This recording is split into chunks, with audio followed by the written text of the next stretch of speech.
Guys, what is going on? So, guys, this is going to be attempt number 2 at the UK is cooked. Okay. And guys, we have Anonymous Prime here. You know what I'm saying? Hey guys, and he's going to be our subject matter expert because he's actually from the UK, right? And he got the hell out of there. So smart man, you know. So yeah, we'll drop some news here in a second. But Anonymous, you want to tell the people kind of a little bit about yourself and and like how you became Red Pill and all that other stuff. So. Oh man, yeah. I mean, I grew up in the UK. Obviously, I grew up in London, like the hive of scum and villainy that it is. And yeah, I just saw the writing on the wall when I was a younger person, thinking, hang on, things aren't getting better here. Like this is in like I left in like 2010. So like 2016 was like rolling around the corner. Like you could feel it. Yeah. Just all of these people being told you can't do this, you can't do that, you can't say that. People just being pushed out because of their race or their religion and all this kind of stuff. And yeah, I was just like, I'm going to Canada. I should have chose America, but what can I do? Yeah. So wow. Yeah, it's crazy. So yeah, it was crazy back then because everyone could see it. But the problem is with the UK is that people don't know what to do about it. But you know what? I've been recently watching what's been going on. People are starting to wake up. Yeah, really I think amazing that they're trying to do everything except riot in the streets and burn everything down, right? You know what I'm saying? Yeah, we don't do that. Yeah.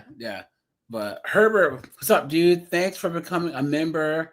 I appreciate that, guys. I did drop the link for any in the Discord first because we'll do like the first 35, 45 minutes for Discord members only. So thanks for the membership, man.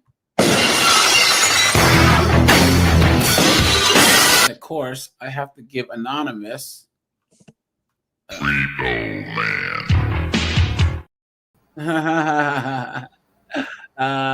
Kelvin's here, 2000s guys here, Keyshawn is here. Rajai, what's up, dude? Hey, Rajai, I got the Suikoden 1 and 2 pack, so I'll be playing that the next couple weeks. But what's up, man?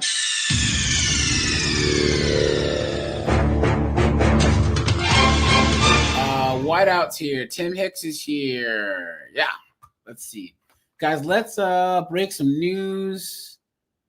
Here we go. Let's break some news. We all know this intro is loud, guys, but it is what it is.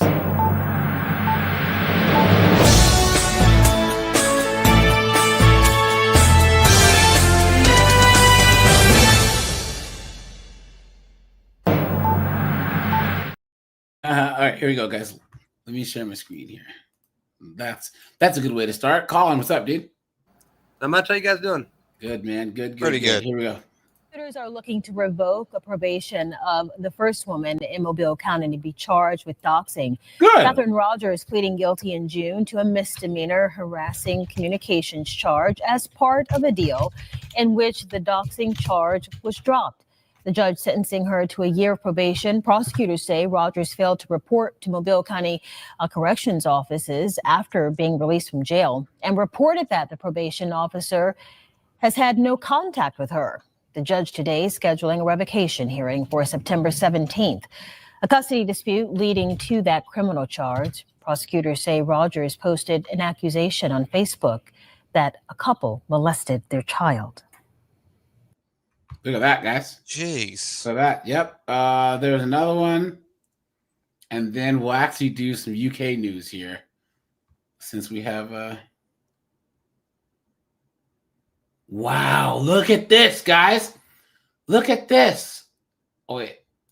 California? California Look. law that protects transgender athletes by allowing them to participate in sports aligned with their gender identity was passed in 2013 and still stands. Despite this, the motion in last night's meeting was passed by all board members. Look at that! Wow.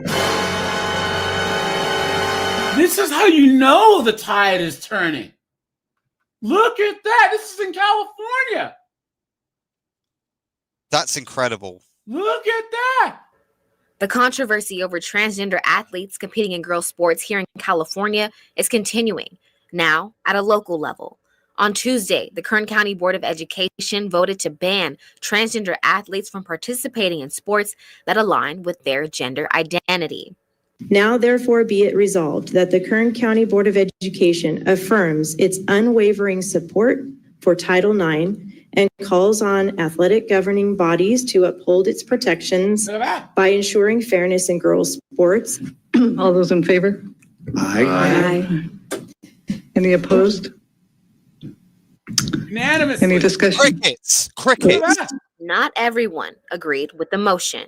If the board truly cared about fairness, it would talk about equal funding for girls' programs, better coaching resources, and ensuring that all students have the equipment they need. Instead, this resolution targets one marginalized group. While What are you talking about? So she's trying to say that focus on equal funding and not having the girls get annihilated in their own sports. And guys, I look. Ultimately, guys, the whole Transformers and in women's sports, guys. I mean, let's be honest. That ain't got shit to do with me. Hey, that ain't got shit to do with me. That ain't got shit to do with me. Hey, that ain't got shit to do with me.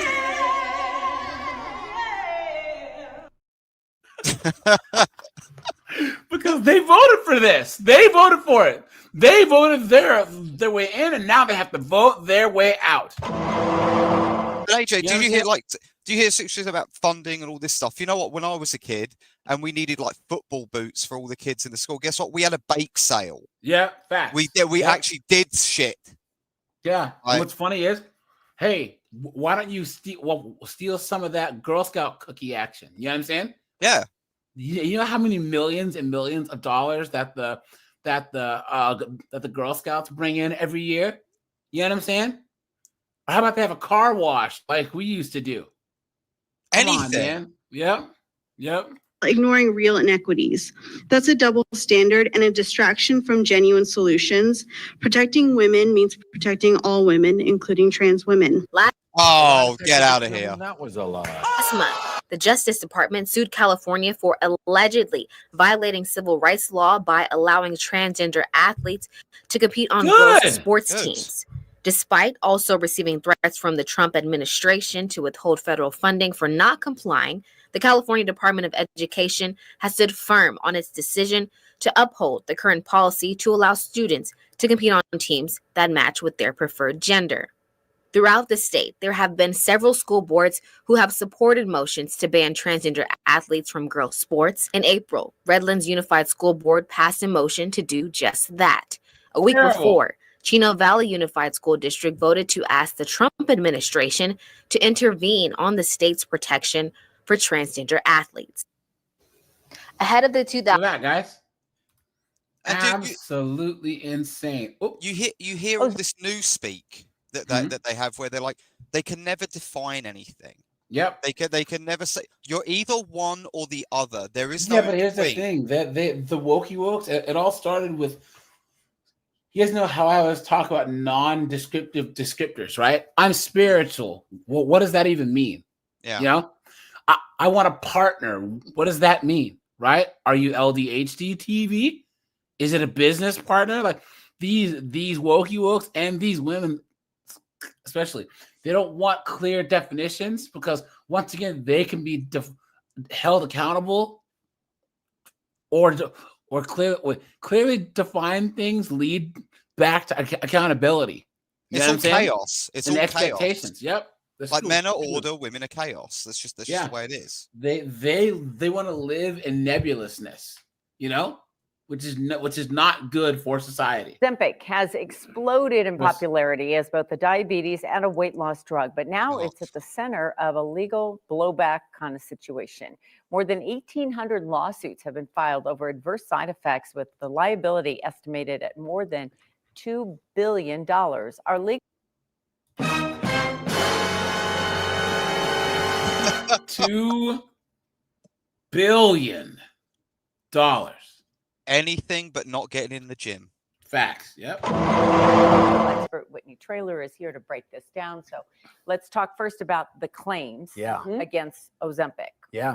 So we went back to school. So all these 1L students that just started law school, you're going to be learning about this stuff. This is a civil tort is what we're dealing with. So this is product liability, complex civil litigation, mass tort liability. And essentially they're saying that, hey, you marketed this drug and you downplayed, they're claiming that they downplayed the potential harm that it would cause, and it's causing these very severe side effects. And so people are now bringing these lawsuits. There's a bunch of, if you go online, you'll see a bunch of law firms just highlighting this case in particular. Look at this person's hands. They have sausage links to fingers. John Carlo, what's up, dude? Good to see you. JD Happy's here. Red Door's here. Scott's here. What's up, guys? Good to see you. Particular. And actually, it was over 1,800. That nail is like praying for death. I think it's 2,100. Hold on, guys. There's another story. That's right. The California law. Go to this. What have they said is the side effects of this stuff? It must be pretty severe. Like you're it can paralyze your GI tract. You understand? Yeah, hold on. Ozempic side effects. Let's see. Ozempic.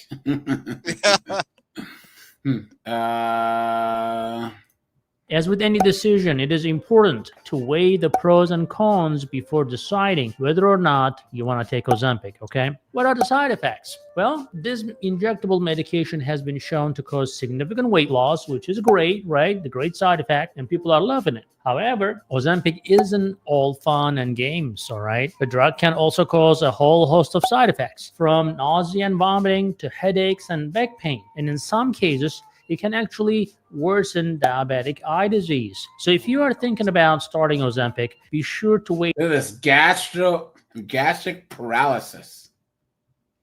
Damn. It'll mess you up, man. Did you see how he said, "Oh, that's great that you're losing weight, right?" But it's like it's not good to lose weight so rapidly. Mm-hmm. Like that's really dangerous to do that. Stomach paralysis and blindness. Damn. Man. Look at that. Wow. It's amazing how like these things. Like, I was going to say, did you guys get flamidomide in the US? Did you get this? I know what it is. It's where it gave people those flippers.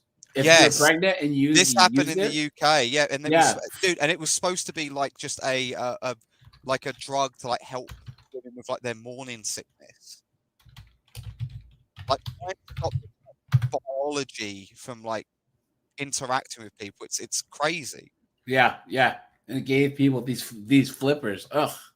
There you go. County woman will spend the rest of her life behind bars for the murder of her husband in 2021. Fox 5's Doug Evans has never before seen video of Cheryl Coe from that night and is covering the case for us from the Coweta County Courthouse. The night Cheryl Coe was arrested for murdering her husband, Luke, she was seen on Sheriff's Office video claiming that it was an accident. A dark figure had burst into her room. She grabbed a gun and fired twice, not knowing that it was her husband. Yeah, right. You guys believe that? You've been had. You've been took. You've been hoodwinked, bamboozled, led astray, run amok. That's not the story that she told jurors here in her murder trial. When investigators arrived at the Coe house June 23, 2021, they would find Cheryl Coe on the ground in a fetal position. She just shot her husband, Luke, and despite life-saving measures, he was dead in the couple's bedroom. Come on, stand up. Her trial for murder just wrapped up in Coweta County Superior Court. The jury found her guilty of malice murder, felony murder, and aggravated assault. She never really showed any remorse for what she'd done to Luke. Senior Assistant District Attorney Laura Lukert says Cheryl Coe was not honest with police or the jury, and it cost her. The fact that her story changed numerous times. Look at the size of this broad, dude. Yeah, man. Translation. Up until cross-examination, her story changed again. One aspect of the case that's gotten a lot of attention was the couple's alternative lifestyle, Coe's admission of an open marriage. She and her husband hosting other swingers at their home for parties. Now, leading up to the murder, prosecutors say Luke Coe was upset that Cheryl had planned dates that week with 2 other men. Here's video of her interrogation. What? He said he felt like that was a little bit too much. It was too much D, right? It was too much. Dude, Gray Fox Chad just getting it in there. How much you want to bet it was 2 black dudes? That's why.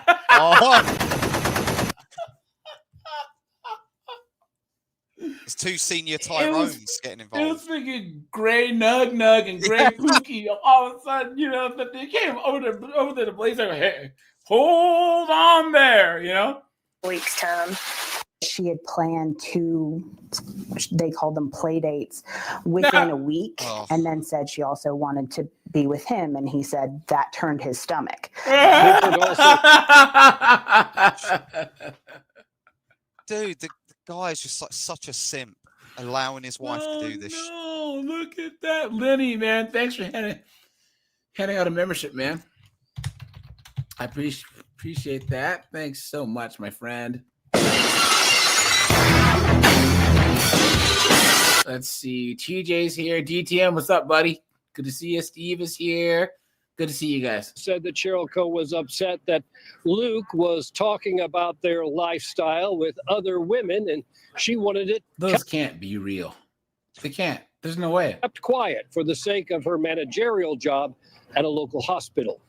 With Coe's changing story, the prosecutor says the motive for the murder remains elusive, but she thinks that alcohol, prescription drugs, and anger combined in that moment, and she decided to kill her husband and did. All right, guys, here we go. Simping kills, man.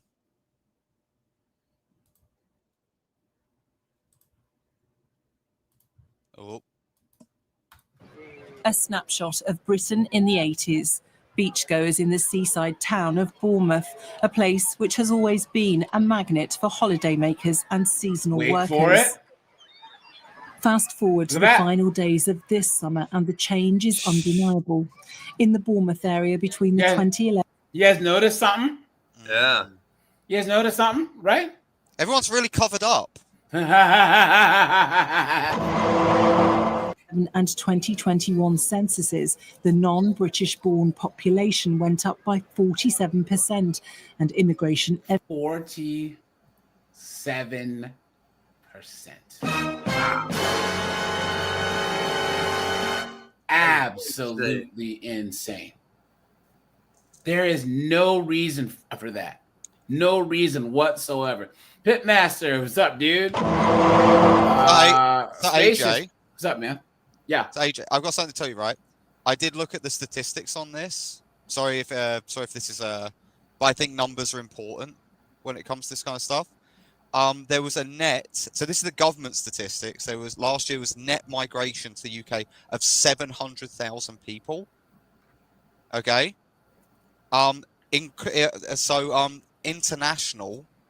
International people, when you're including everything, it's 1,142,000 people in a year.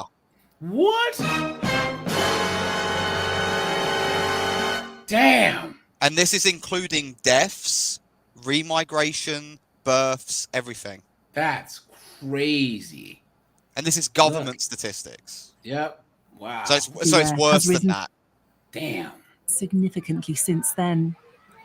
On the seafront, we find immigration is something white British people want to talk about, but not openly and not on camera. Yeah, isn't that crazy? The whole atmosphere of the place has changed, and it's strange to hear foreign languages spoken so frequently in our country. Does that make you feel uncomfortable? It does. Is it the number? Now, she's not saying to be spoken, period. She said to hear them spoken so frequently. Yeah. That's the thing. And guys, even if she did say period, guys, this is different because this is in England. Guys, this would be like a person who's Mexican saying, it's strange to hear so much non-Spanish in our country. Or someone who's Russians being mad that they hear a lot of non-Russian. Guys, an English person in England who's culturally and ethnically English should be able to say that they would like to hear majority English in their country. And no one's saying not talk with an accent. Yeah. Like people are just saying we'd like to hear and understand what you are saying. Yep, that's true. And even if, guys, we are trying to do the whole, because in America, these white Karens especially have this thing where they think that if you speak another language, then you must be talking about them. So, guys, there's this chick is not being a Karen, all right? We have seen Karens like, why are you speaking Spanish? You're saying stuff like, no, mind your own business. But she's trying to say that she walks around her hometown and doesn't hear English at all. So migrants that's coming. What is it? Reportedly so. And visually, that seems to be the case. I mean, we see what we see. What do you see? I don't see many, I suppose, white British people around. Why does that trouble you? Why does that trouble you? Sorry, I can't answer that question. Because it's your country. Because it's your country. Guys, she can't say it out loud. And Captain Palsy, this is not about British citizens exactly. This is for ethnic English, ethnic Scots, ethnic Irish, and ethnic Welsh. Well, this would be considered a hate crime incident if she said that. That's great. We're gonna get to the next story after that. So hold on. The woman we're talking to asks for a minute to gather her thoughts. Yeah. It's a question at the heart of Britain's tortured relationship with migration, and for some can be uncomfortable to consider. It's like a sensitive, emotional. I remember how it was. I remember the community. I'm worrying that our society. Hey guys, she was young when there was a whole bunch of migration. I mean, of immigration to England from Jamaica, Nigeria, etc. Except Black Brits wanted to integrate into society from the former colonies. You know what I'm saying? Now, you're talking about Eritreans, Malawi people, or whatever. They're a little bit different, but most former colonial blacks wanted to go to the UK, right? And have things be and enjoy the UK. I grew up around them. I grew up around Caribbeans and Jamaicans. Juice never heard of Pete. This is not happening in Japan. Japan is just now starting to warm up to the idea of immigration. Okay, they might have people that are like staying on visas longer for work, but they're not having migrants or immigrants. I think that here you might be a little bit correct in that they have more migrant workers because the workforce is shrinking. But their problem is like a 1, and the UK is 100,000. You know what I'm saying? Japanese are, remember, they're still 99% Japanese. So if they go anywhere and see people who aren't them, they're gonna be like, this is a little odd. If you go to the UK, right? Isn't London like majority non-foreign born now? Dude, you know there are councils. There's one called Tower Hamlets in London, right? It is 20% British. That's crazy. 20% in the UK, in England, in guys. London. Can you imagine, guys? I don't think they will ever get to the point to where the majority of Tokyo is non-Japanese born until the population is so old that they have to start importing people en masse. I think London is 40%. It's 40% British. That's crazy. Because guys, I have friends of mine down in Argentina, and they are Japanese. Guys, if you're not born in Japan, you can be as Japanese as you want to be, but you're still considered an outsider. They will not take you. So as Brits is being undermined by the people who are coming in. For decades, Britain has wrestled with the thorny issue of migration. Who should be allowed into the country and from where? Migration to the UK has changed since Brexit. Look at this. Yeah. Come on.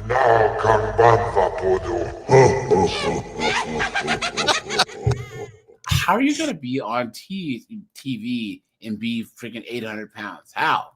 But not in the way people who voted to leave Europe might have expected.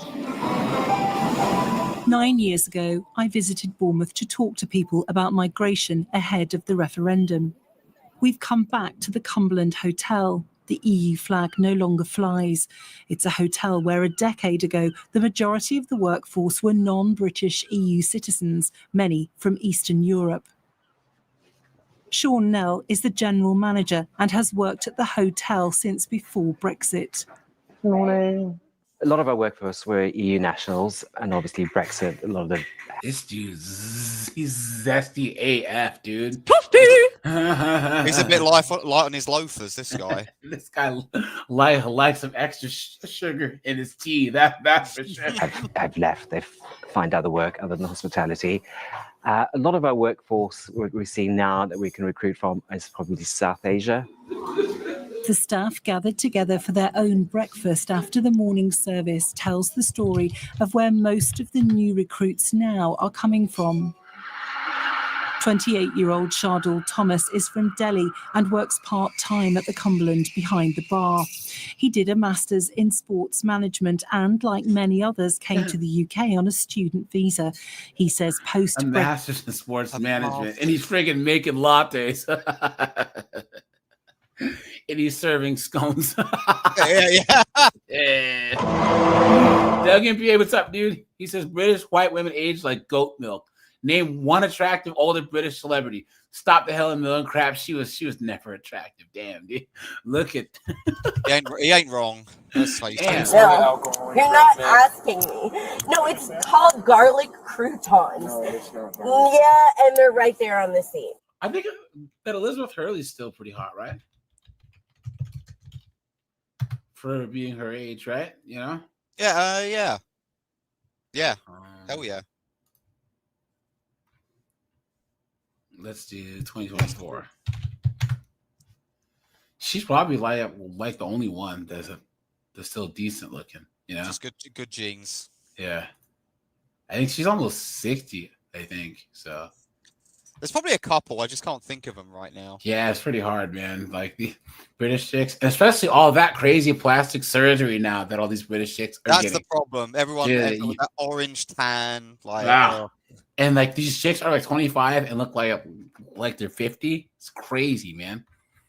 Brexit trade agreements with India opened up new opportunities for South Asians. Yeah. After Brexit, the Europeans were less, so we were able to get good jobs. It's good about like people coming for good life, getting good life. So they're saying that because of Brexit, people from Eastern Europe and like France and Germany, it was harder for them to get jobs in the UK.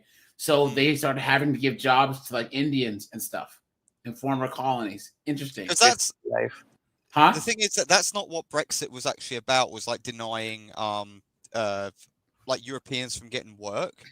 Like it was more to do with like the European Union's tentacles getting involved in everything also, and changing laws. And but remember, the EU had a immigration migration quota for each country in the EU. So the UK's problems would actually be worse if they were still part of the EU. You know? Yeah. Because look at Germany. That's the problem. We just don't have people who will act on it. This is the problem. True. When I first came to the Cumberland Hotel, Margaret Kubik from Poland was the assistant restaurant manager. We enjoy breakfast, ladies. 9 years later, we tracked her down. So the first roundabout, we do nice and easy. Left first exit. We discovered she's left the hospitality industry to work as a self-employed driving instructor. When we meet 9 years ago, we as the Polish people, we look at that. Lesbian. We were very much accused of taking the jobs from English people, yes. And then now we are replaced by the South Asian people. Now they start at the bottom. In Bournemouth, just like many other towns in the UK, protests have sprung up outside hotels housing asylum seekers. The hotels have almost become a focal point for wider concerns about migration. We find the subject isn't as difficult to discuss amongst a crowd of like-minded people. We don't know who they are. We don't know who these people are. Who are they? It makes you feel it's not England anymore. The asylum hotel protests are generally countered by groups who are more sympathetic towards migrants. Do you feel the fabric of your town, if you were born here, has changed significantly because of migration? No, because it's always been a place where foreign language students visit. I think they don't live there, you goof! They don't live there, dummy! They don't live there! Look at this guy! Dude, all these selfish boomers. These selfish boomers just like I'll get onto that later. Like I'll save that. Yep. It's not down the road. They need somebody to hate. Now it's the Muslims. Now it's the refugees. 10 years ago, it was the Eastern Europeans. With more councils vowing to launch legal challenges over the government's use of asylum hotels, the immigration guys, Greece is not having it. Why? The Greek island of Crete is the envy of Europe right now, not because of its beautiful beaches and delicious food, but because it has gone since the end of July without a single illegal migrant boat arrival. Nice. According to The Sun, the sharp decline in new illegal immigrant arrivals came after the Greek government implemented hardline policies that suspended all new asylum claims from North Africa and vowed to arrest anyone entering illegally. Hey, AJ. Greece's immigration minister from North Africa, guys. Dude, AJ, like, look at those guys who are in that picture just then. Do they look like they're war-torn, tortured slaves or people who've been through hell? I don't think so. Or do they look like defenseless women and children, right? Yes, yeah. Come on, man. Come on. Spoke on the issue in Copenhagen last month with a group of EU ministers, and it seems his stern words followed through into action. The return of legal migrants should be our first priority. Our message must be clear. If you enter Europe illegally or your asylum application is rejected, you have no right to stay in Europe and you must go back. Deputy Mayor of Crete, Eleni Zovodaki, told The Sun, our new policy is for illegal people to be arrested and they are not allowed to apply for asylum. Wow. A turning point came on July 6 when 2,000 migrants landed and there were so many boats from Libya we had to find a response. Look at that. The majority, about 900 at the peak, were held in this building. Locals were stressed and afraid. We are a tourist island, and of course there were concerns about what would happen if the asylum seekers continued to come. And Greece's foreign minister sees this as more than just stopping illegal immigrants from entering Greece. These measures are stopping illegal immigrants from entering Europe more broadly. Guys, here you go. This is Crete as well, a tiny island. Yep. Look. I want to speak to you, though, about some other patriots. Over in the UK, there's a movement called Operation Raise the Colours, where patriotic Britain... Isn't it sad they have to have an operation to fly their own frickin' flag? I'm sitting here with my flag up right now, and I'm 6,000 miles away. Isn't that crazy? Let's go, Anonymous.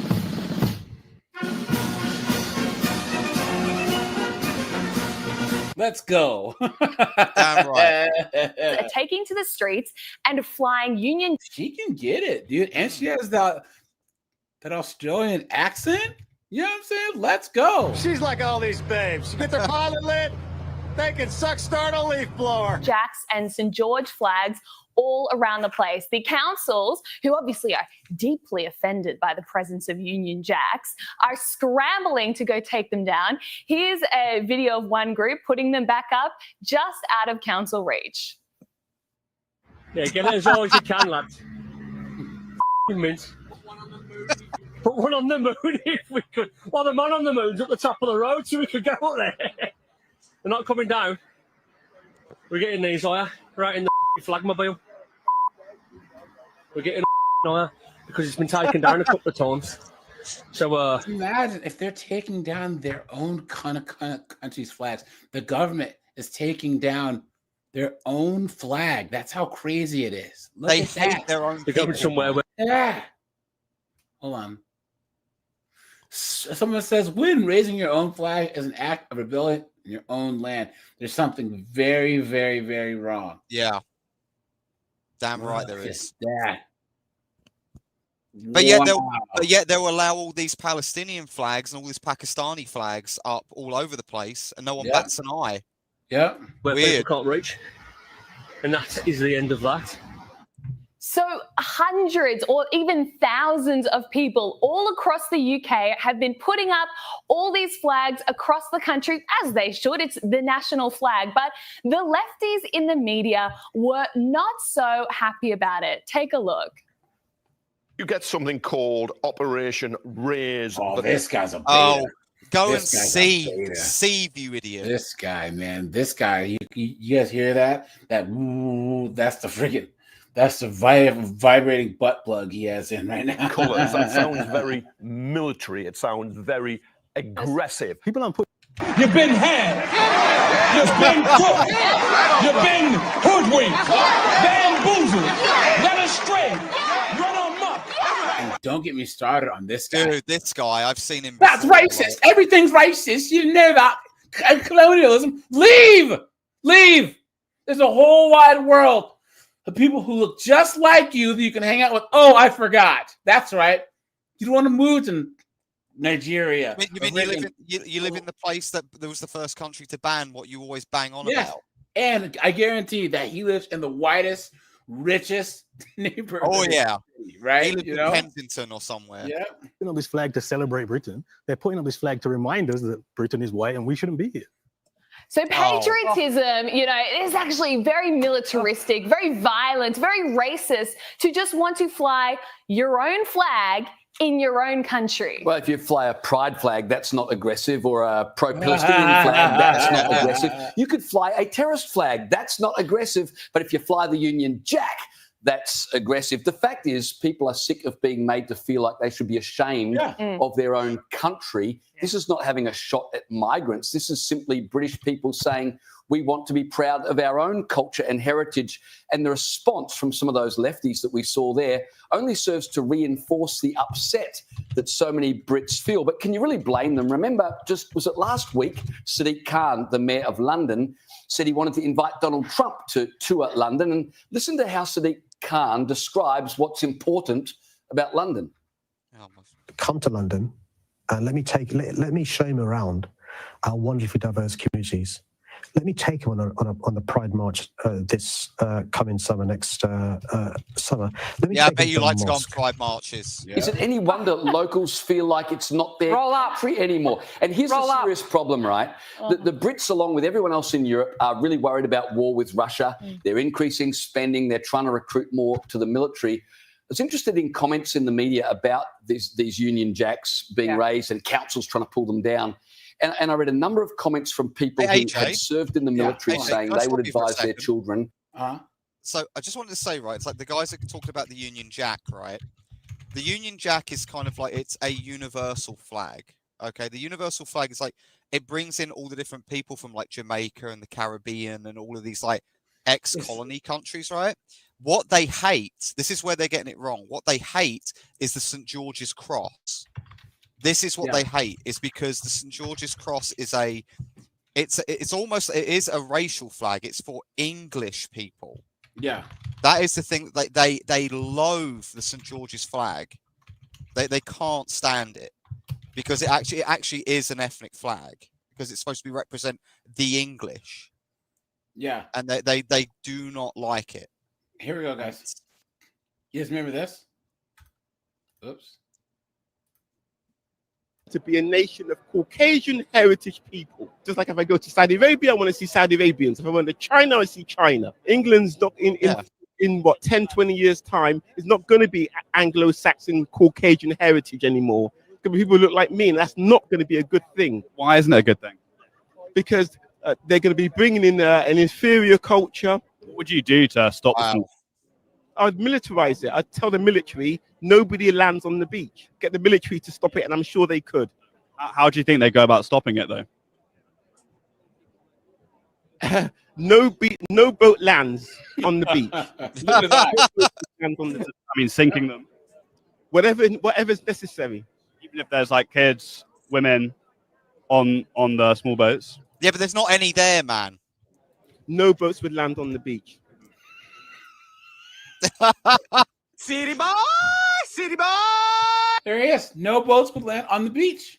Can we make this guy a counselor? Yeah. Yep. Look at that. Someone says inferior oh no. Culture. Yes, guys, there are inferior cultures. There are. Guys, you cannot tell me that any culture that practices female genital mutilation is not inferior to our own. You know what I'm saying? He just likes where he is. Yeah. He likes it the way that it is. Yep. There's nothing wrong with that. So here, we'll finish this, and then Anonymous, we'll get to your testimony here, okay? Do not join up. It's not worth it. The country they once knew is no longer worth serving. And when you've got those sentiments being expressed, and I would suggest those sentiments are not isolated. No. They are increasingly common here too. Yeah. You've got a major problem. Well, the thing is, what are you fighting for? Who are you fighting for? That's the point. Because I think that Western democracies in particular have lost their identity through the fact, and I do think a lot of it has to do with people being brought into the country from cultures who are so far removed from Western democracies. And I think that that is part of the problem. But, you know, I find we're at a crossroads right now because we've got a situation where if you are proud of your flag, you want to fly your flag, you are patriotic, you love your country, you are considered to be far right. Well, it's not far right to love your country or to fly your flag. And then on the other side, like what you've got... What it does do, if you don't allow people to do this, it pushes them towards the far right. Yes. It does. Guys, Yes, that's right now what our left, which is the British and the German and their right, there are more people being pushed to the right. Pretty soon they're going to be pushed to what we consider far right, and then these people are really cooked. You know what I'm saying? And even the people in the center, they're being pushed that way, right? Like they're seeing the insanity. Yep. For example, in the Birmingham Council over in the UK, where they're now so scared to pull down Palestinian flags, and they want police guard if they're going to pull down Palestinian flags. It just speaks to everything that is wrong with Britain right now. But you go and pull down those flags and suddenly you're labelled a racist. So we're really at a juncture, I think. And I think that the Birmingham Council in particular are acting like a bunch of bedwetters. For goodness sakes, you are the United Kingdom, okay? You should be proud to hang the Union Jack or the flag of St. George and not be intimidated. But the problem is that in one part of Birmingham, about 80% are Muslim. And that is what they're most... Whoa! Look at that. That's crazy. I'd say, AJ, there's a place in the UK called Bradford. It's nicknamed Bradistan. It's crazy, but it's been that way for a very long time. Wow. Guys, can you imagine if you were to go to like Pakistan and there was a place that was like 99% like Ethiopian Christians or 99% Nigerians or like 99% Rastafarians, you know what I'm saying?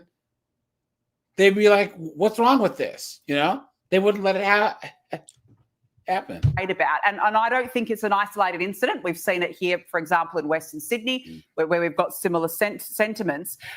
But it is purely ideological, in my view. But that's where it's gotten to now. Yeah, for sure. Correct. And we risk going down a similar pathway here in Australia unless we get back to a sensible conservatism where you can actually have pride and have a bit of patriotism without being labelled far right or disparaged by the left-wing media. It's funny you were saying, Danica, if you you guys remember this guy? And then, yes, remember this? Living in India, that's the second largest. I mean, there's 200 million Muslims living in India. That's the second largest Muslim population in the world. And you're saying that wherever Muslims live, there's if Muslims become more than 30%, that country is in danger. That sounds like hate, like language of hatred. It's easy to say hatred. I'm being kind to them by not City boy! letting them come to India. Article 14 of the Indian Constitution guarantees the right to equality, as you know, for all persons living in India.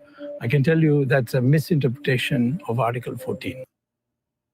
Article 14 guarantees equality of equals. I'll give you an example. Are all people not equal? All people are not equal. Muslims do not deserve equal rights to apply for citizenship. There's no such thing as equal rights. They're not in an equal category. Wow. Man.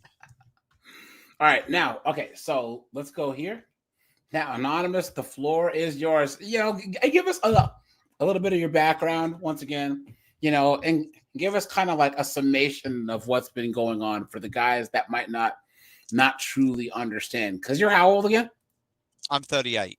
So in your lifetime, like start from when you were young to now. That you know? Yeah, this is. I've seen this. I'm one of the. So I'm millennial, right? Like older millennial, and I've seen all these things over, like, especially like the younger people.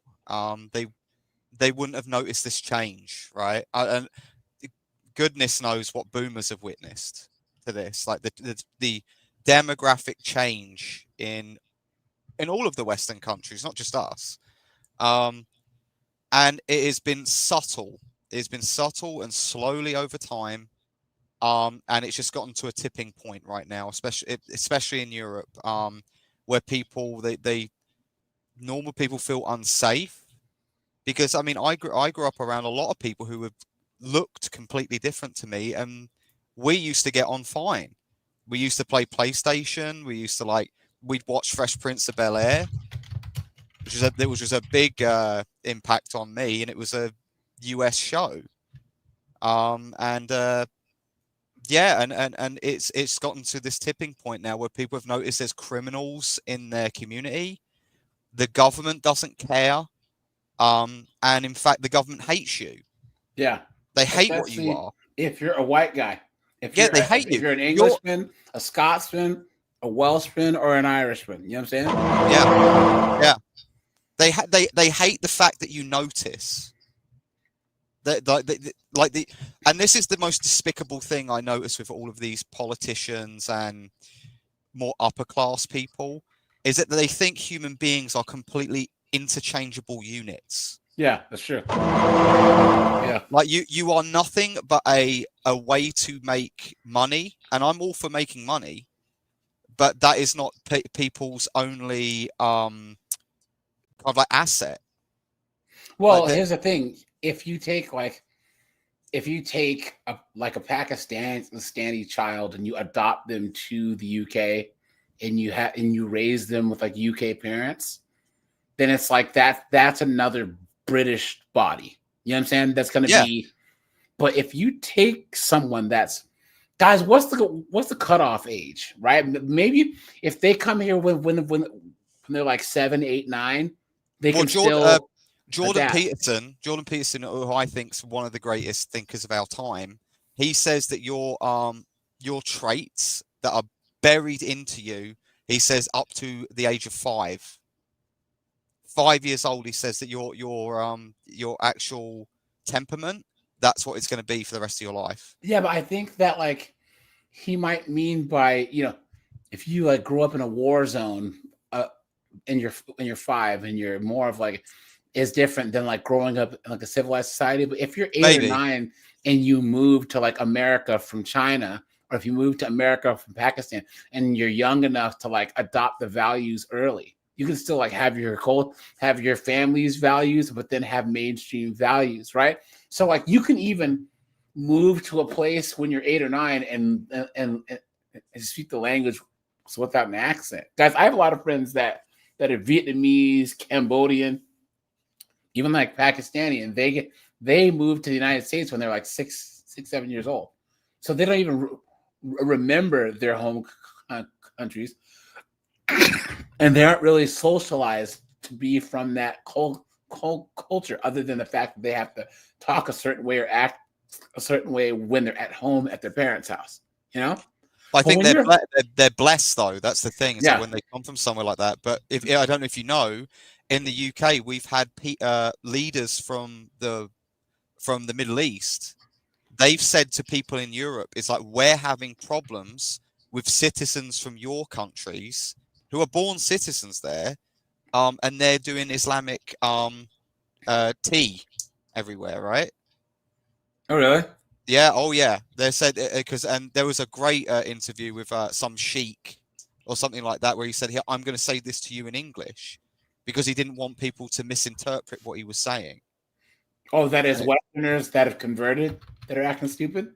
No, just people who are they're like, their parents went there to get away from this stuff. Oh, okay. And then their kids are becoming even more radicalized. Yeah. Well, I think that the issue is that they've grown up in a place where, once again, idle hands do the devil's work. It's hard to be radicalized when you're trying to work and get your next meal. You know what I'm saying? Put food on the table, yeah. Sorry, guys. Okay. So look, this says, can you explain to me why so many British citizens who have always lived in the UK are leaving it? Guy says, I used to study and live there for 5 years, and I always liked it there. I have many friends who stayed there at the university and work for different places. What I see now is many people are leaving the UK. It's not only expats, but local people as well. Can you explain this? Guy says, many reasons. Tons. These are the ones off the top of my head why my friends and I have left. Even worsening ratio between housing costs and salaries. Real term public sector pay cuts. General cost of living crisis with cost of basics are skyrocketing. No hope in sight and no hope in sight with very likely to be incoming Labour government promising more of the same. Which happened. Did it? Wrong. Yeah. Now can you explain? Keir Starmer. Yeah, the whole Labour. So Labour and who else? So there's the Conservatives, and they're like the traditional parties from like way back, right? They've been, especially like the emerging Conservatives have been around for hundreds and hundreds of years. But the thing is, Labour was an answer to the poor treatment back in the day of workers. It was the working people's party, right? And this was how they came about with things like fair working conditions, fair pay, safe jobs, this kind of stuff. They were all about that back in the day. But what happened was, under Tony Blair, who I think is one of the most evil people to ever exist in history, because he is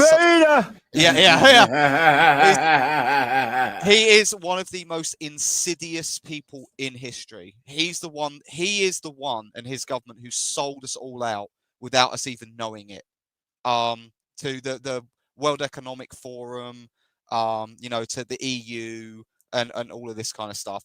And he basically opened the floodgates. That was his legislation.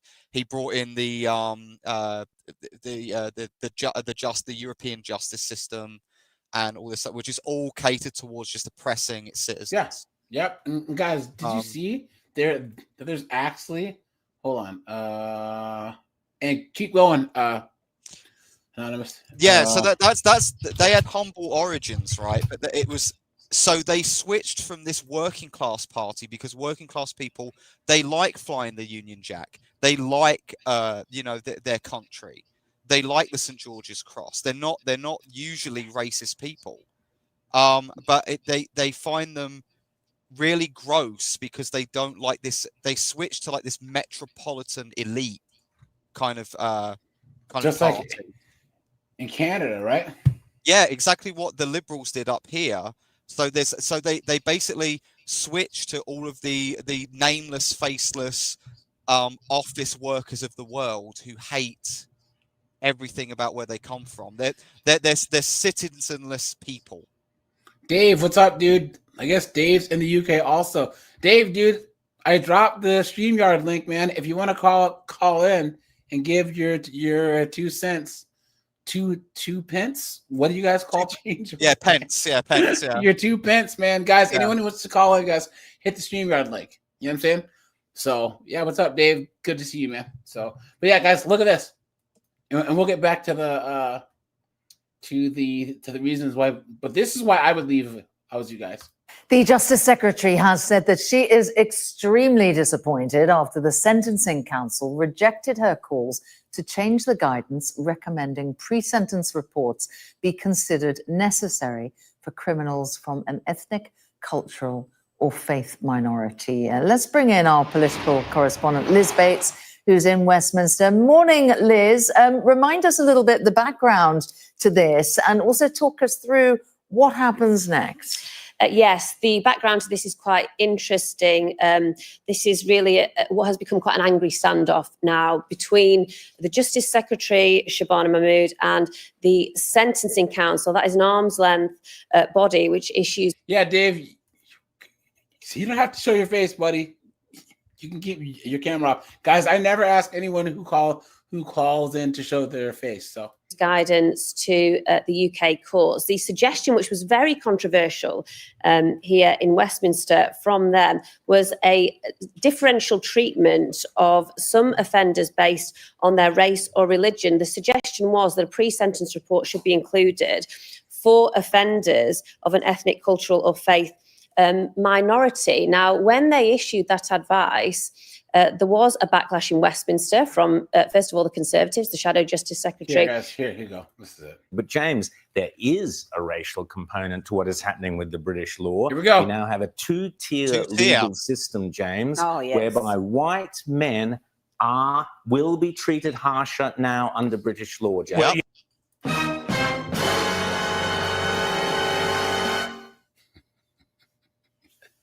there we go.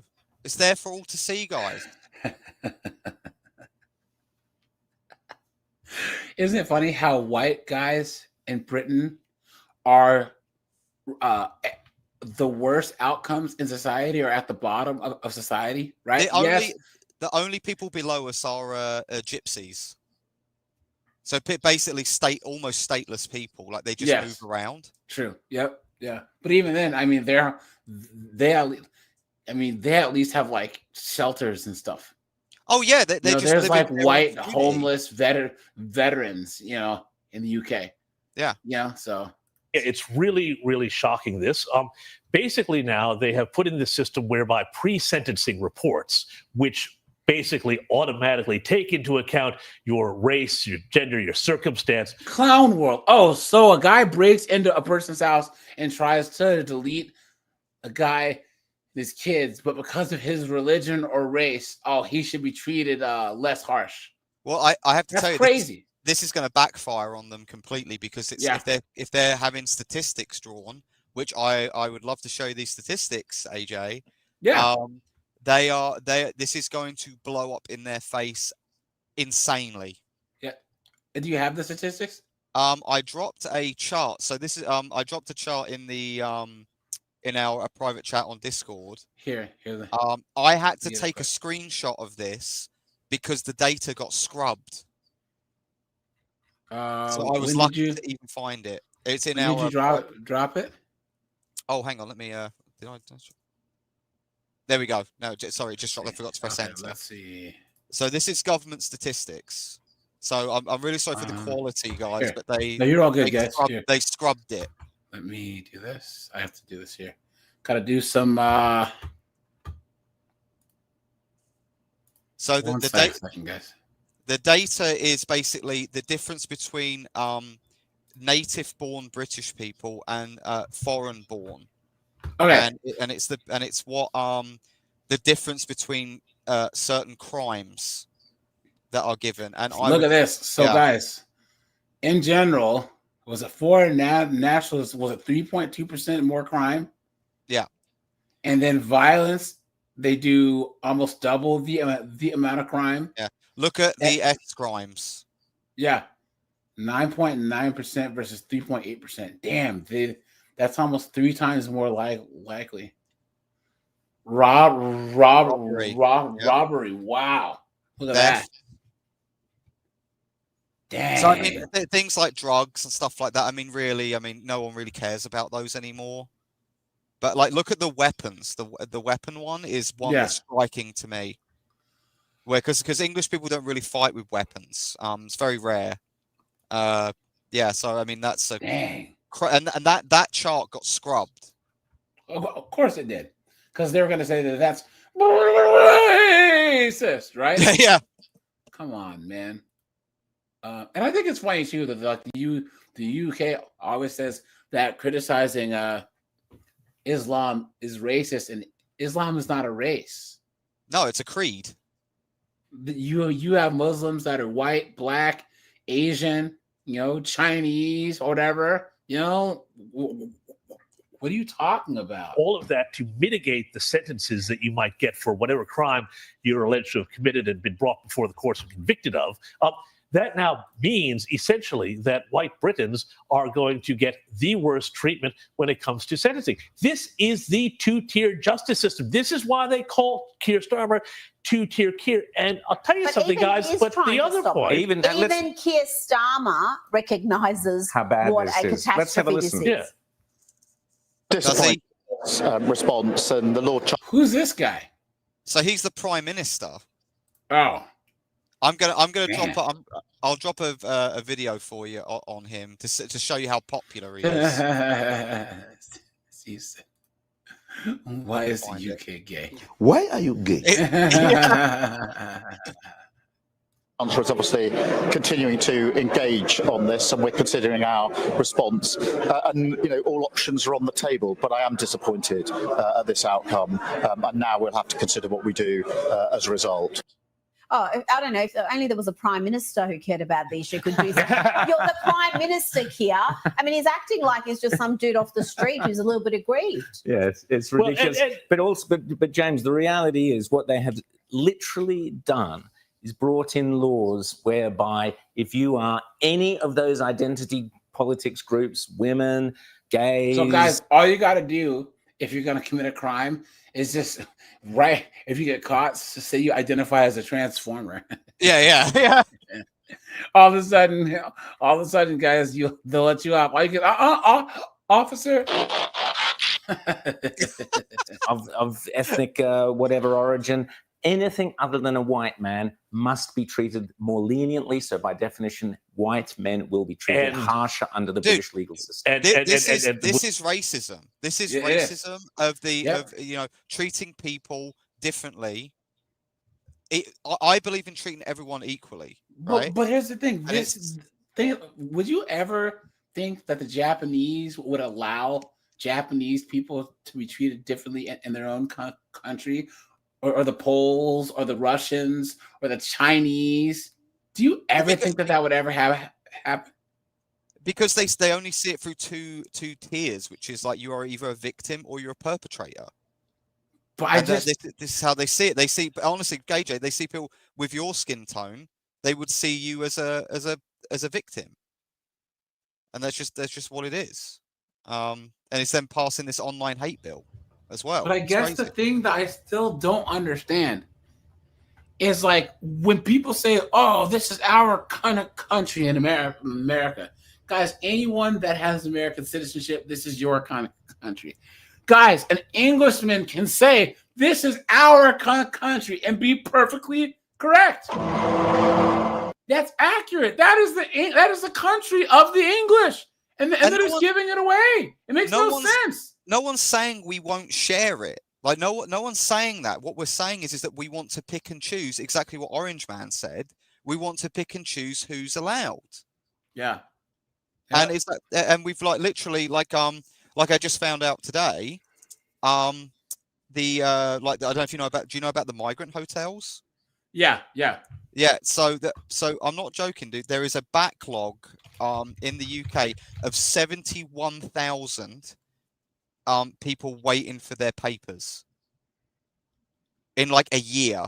71,000 of just people who just rocked up on rubber dinghies and we're just like, can we get housing, please?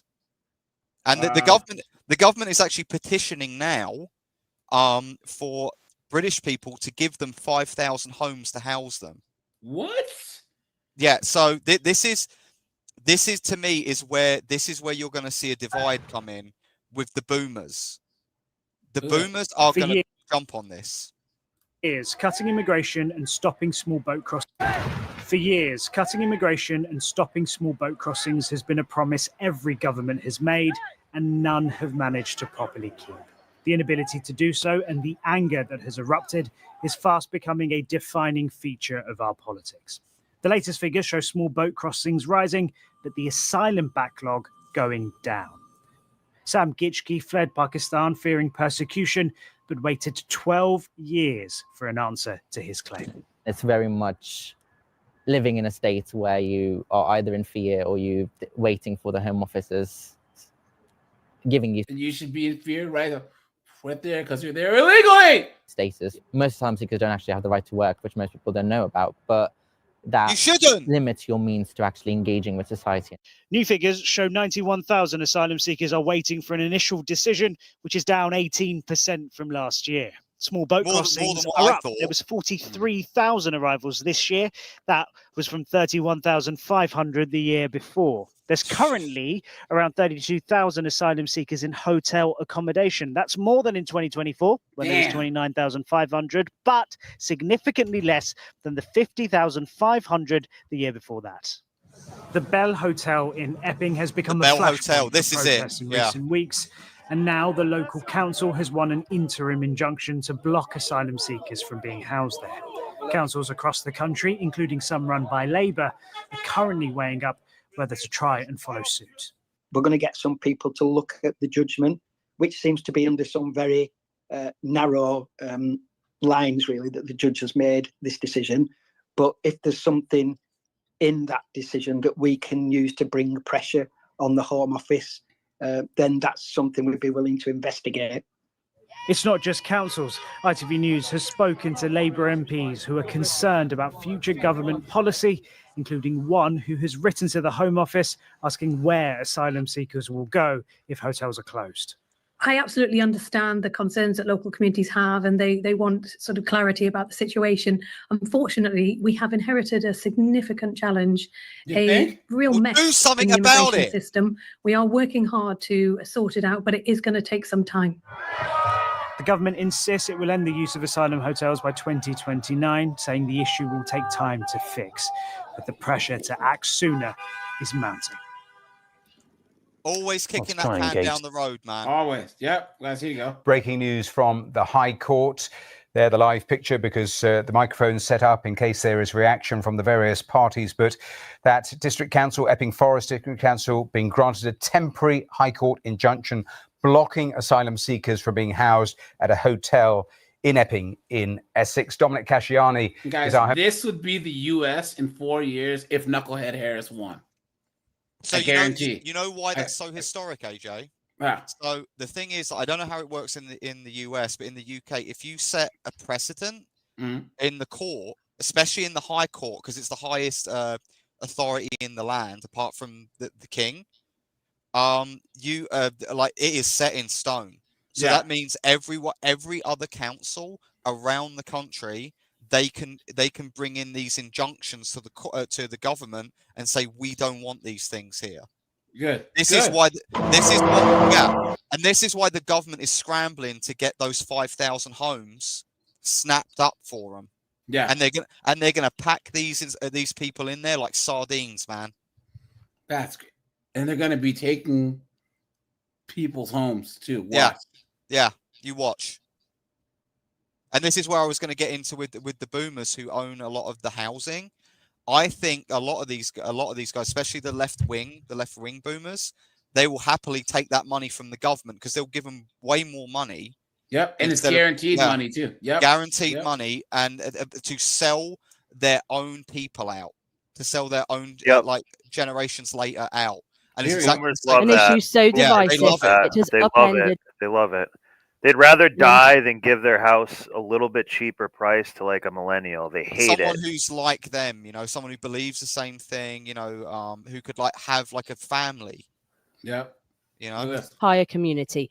Protests on both sides, mostly peaceful, although some not. And all because of this, a former hotel less than a mile from the centre of town being used as a so-called asylum hotel. But no more. In Epping this evening, the decision that will no longer be the case, and some people felt for them it was a celebration. The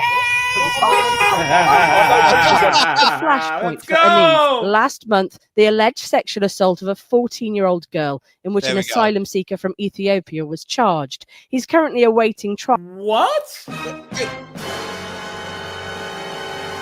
Look at that. This is everywhere, AJ. It's everywhere there. Look. They had to turn the wait. No.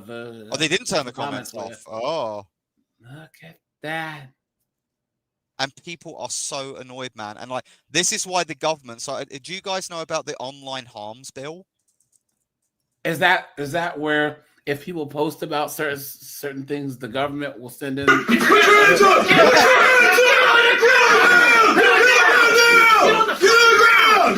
I'm trying to find the case of the lady that just got done serving 21 months in jail because she said something on Twitter. And she was the wife of a conservative politician. What's her name? Oh man, well, that's why she got targeted too. Yeah, that's why she got targeted. Be an example. To shut him up. Yeah. I'm really sorry, AJ. I don't know her name. But yeah, she. So the online harms bill was designed. So here it is. Oh, did you find it? Okay. Who was jailed for stirring up racial hatred against Lucy Connolly, who was jailed for stirring up racial hatred against asylum seekers online on the day of the Southport murders, will be released from prison today. 42-year-old Connolly, the wife of Conservative councillor Raymond Connolly, will be freed from HMP Peterborough after she was handed a 31-month sentence in October. In July last year, she'd posted on X saying mass deportation now set fire to all the hotels. She pleaded guilty to inciting racial hatred by publishing and distributing threatening or abusive material written on X and was jailed.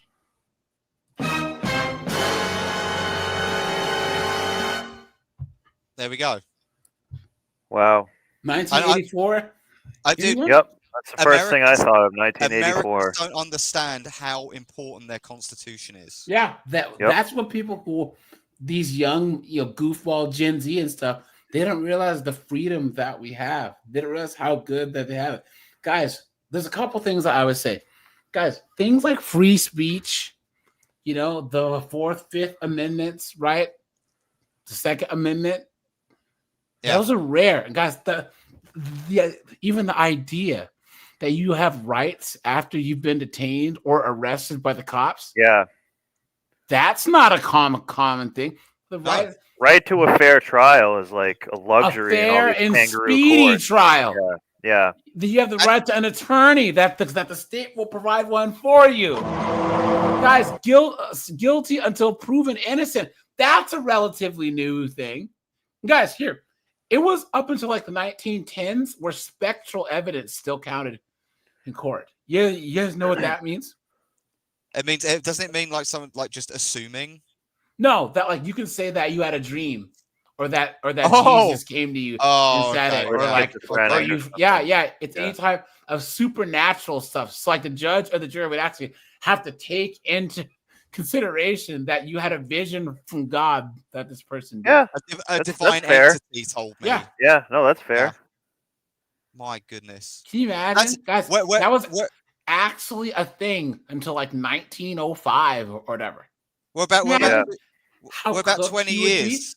We're about 20 years away from people saying Allah told them to do it, and then it's going to be okay. But it's just Can you imagine how cooked you would be if you were on trial for murder, and there was one knucklehead that they brought in as a witness who said, "Oh, well, you know, I just had a dream that Jesus came and said Snowboard did it." Yeah. Yeah. You be good. I did do it. Yeah. Christ told me. Jailed in October last year. No. What I mean, I know. Yeah. Someone They could can just say testify anything. against Yeah. you. Yeah, because as Yeah. we all know, these psychics and these Miss Cleos and stuff are out there. You know. Yeah. Well, that's kind of like the opposite of like the Salem witch trials and stuff. They're just like, you could say like, she's a witch, burn her. And it might have actually not been true too. Like No, they would she say- just might have been kind of a hippie or you No, know. they had a drowning pool, and they threw you in the water. If you drowned, you weren't a witch. But if you actually swam, you were a witch, and they'd burn you anyways. Yeah, dunking. What? Yeah, it's called dunking. I would just drown. Why don't you just drown instead? That seems like a much easier way to die. Because these people were just insane. They were looking for scapegoats, right? Hey, yeah, hey guys, Well, don't that's part of the mob mentality. They get very Yeah. sadistic very quickly. It's really amazing. guys don't spam the chat with with emojis and all that other stuff. Emojis You know are what I'm for saying? women. Yeah, guys, come on. year, the former childminder from Northampton was ordered to serve 40% of her sentence in prison before being released on license. Look at that, guys. Dude, people have got less for grape than I know. this I was just thinking that. in the UK. Like it's unbelievable. Where were we? We were at But that was a pretty fire tweet. Yeah. Wait, where was it? Oh, here it is. Trial after denying the charges. And the catalyst for protests, not just in Epping, but in places across the country, including in Norwich and London. There have been reports in Essex of asylum seekers chased down the road, and security measures have been put in place for protection of staff and those staying here. The Bell Hotel in Epping, well, it's no longer a hotel anymore, and the sign outside is the only clue of what it used to be. But the government... And now the owners are getting that automatic check from the government. has previously said that it will not stop its use as a so-called asylum hotel. Of course not. This is guaranteed money. The whole Oh, side. it's going to be stopping now because it's gone through the courts. Say again? It's going to be stopping now because it's gone through the courts. Yep, that's true. You better believe Guys. you got 30 days. Guys, we have 80 people watching. We have 35 likes. Guys, make sure to hit the like button. I appreciate that. Thank you so much. People went for the back. Hit the join button, guys. Hit the super chat button. And thanks for all the cash apps, guys. I appreciate that. Door to seek just that, saying the hotel had breached planning rules by becoming a site for migrant accommodation instead of being used as an actual hotel, without the owner seeking planning permission for that change of use. But drama in court today as the Home Office made an 11th hour bid to intervene, saying if an injunction was granted by the court, it would impact on the Home Secretary's statutory duties. The judge rejected that, and the decision was made that the Bell, as a place for asylum seekers to stay, would close. Everyone must leave by the 12th of September, a decision that will likely have repercussions across the country, effectively upending the use of so-called asylum hotels in local communities. The use of the Bell Hotel was always considered by ourselves not to be a suitable location. And we warned the government of that, we warned the last government of that, and we were found to be correct. So, yes, of course, we only ask that Epping Forest is treated fairly and decently. City boy! City boy! In Epping, But notice there how are they what the said they council- tried to do something at the 11th hour. They tried to be cheap and like change it at the very last minute when it was basically already done. They try to come in and do something cheap like that's a small hat Big Brother move. They love stuff like that. Will describe as unauthorized flags lining the high street and division. Unauthorized flags. Look at that. You've been had.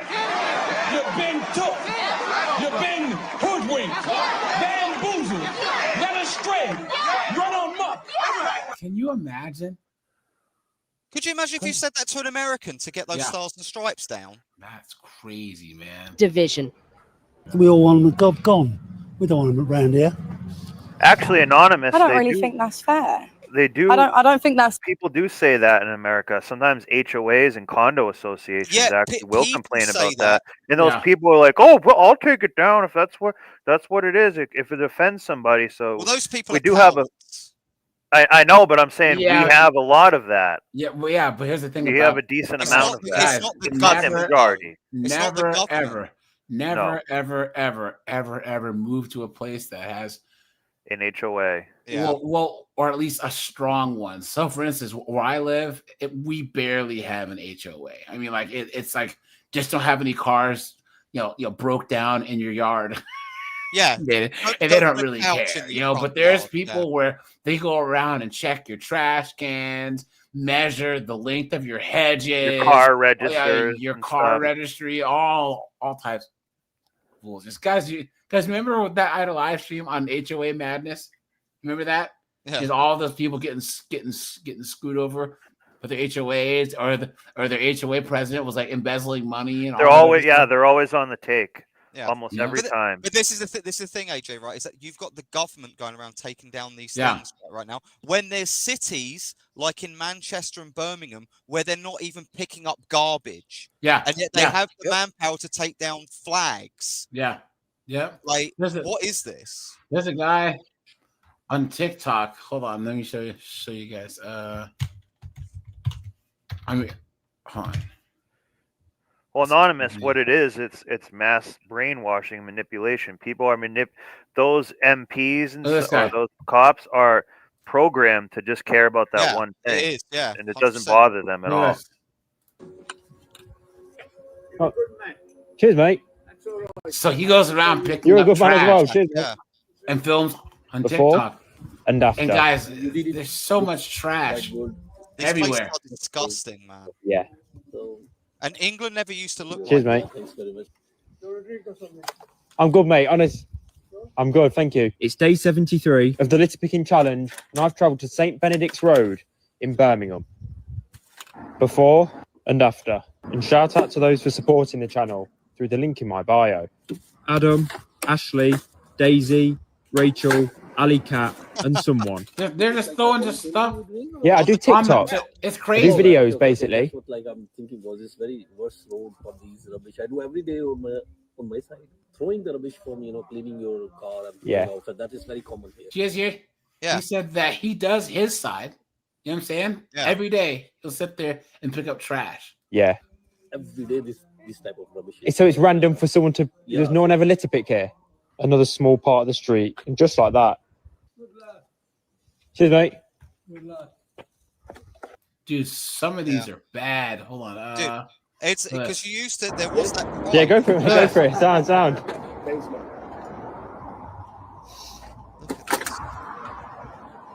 Cheers, pal. Appreciate that. It's day 69 of the litter picking challenge, and I've travelled to Brighton Street in Coventry. I saw a video last night someone had shared showing how bad the litter was here, and someone commented saying it was on Brighton Street. And shout out to those for supporting the channel through the link in my bio. Nikki, Wendy, J-Bo, Will, Claire, Bobby, Andrew, Molly, Confidential. People just throw stuff everywhere. There was one where it was really, really bad. Here, look It's at mad. Look at that. You see that? People have said Wow. Cherrywood Road. Wow. It's actually quite He needs like a snow shovel. It's actually quite clean. You serious? It's actually a good day. If you ever in the Cherrywood, you'll see all the bins and all the set them on fire, cars half No. cut up. It's disgusting, man. It's day 67 of the litter picking challenge, and I'm pretty much lost for words. I've travelled to Cherrywood Road in Birmingham, and this is the worst there we litter go. problem I've seen on a single road so far. I'm sad to say it, but there is a horrible, horrible smell of rubbish down here. I'll barely be able to make a dent Look at down this that. one road today. Look But at I've got this. to thank you all for allowing me to travel for these videos. Needs to It's get a down to you broom. guys supporting. I know, through the he link needs in my like a bio. snow shovel. So shout out to Needs a garbage. Macy Lee, Liam, Abby, Curtis, Mason DeHaan, Louise, Jem, Megan, Lily, Sarah, Chris, Dan, Adam, Shannon, Mateo, Paul. It looks, And last dude, but not it looks least, like India. Jessica. Huh? Yeah, It's like India. Hey guys, sorry to say it, but New York looks the same way a lot of the times. That's why I don't live in New York. But this is like small. This is like small town streets, man. Like Yeah, Birmingham's yeah, a big you're right. city, right? But it's like this is like smaller communities. Yeah, that's true. You know, that's true. Support like this means I'll be able to travel to more places in the UK and around the world. No, I do videos. It was first really bad about a month ago.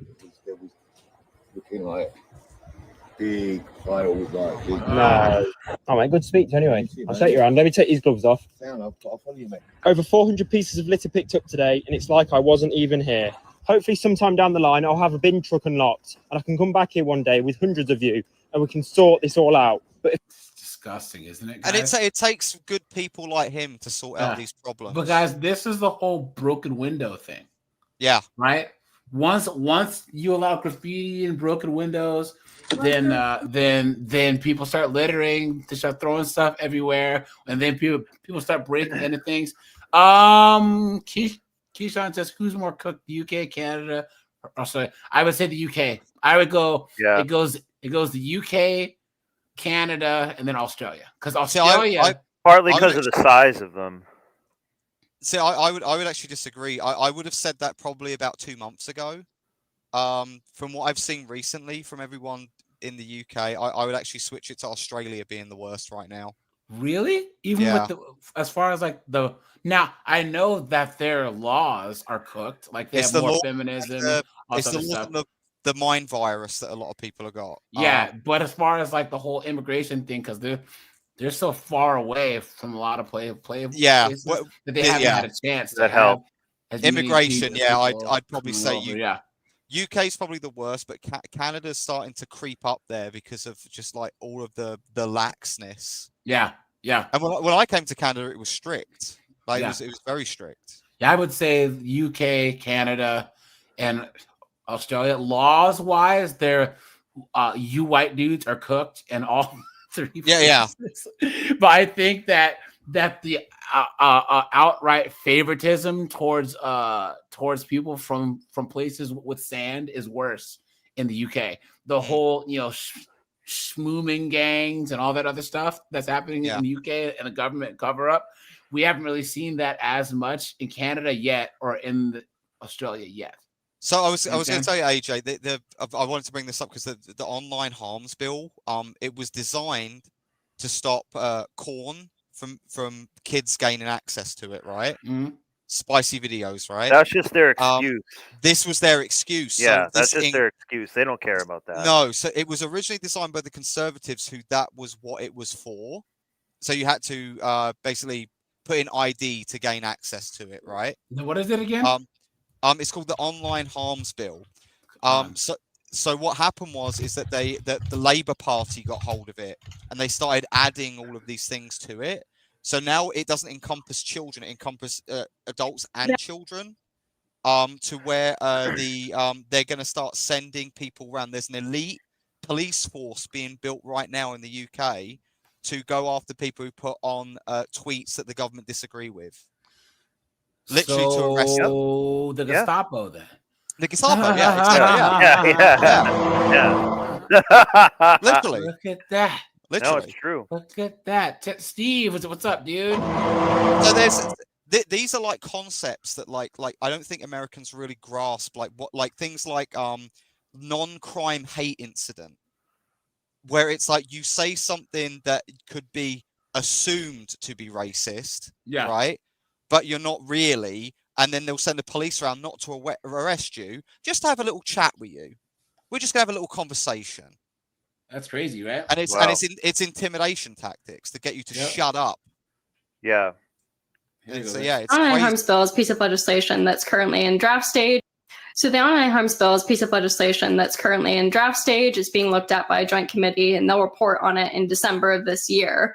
But basically, it does a few things. So it puts a responsibility on tech companies to censor speech, and that includes speech which is Notice how she's legal just but harmful, which is this new category of speech, which we're talking about here. Doing that as a very algorithm way to speak. So when the average person is listening to that, it's the opposite of that. Yeah. But the reason they do that is so you're not listening to anything specific that they say that like this affects every citizen there, and when she's up there, like this is by design. Like this is her job is to say it this way.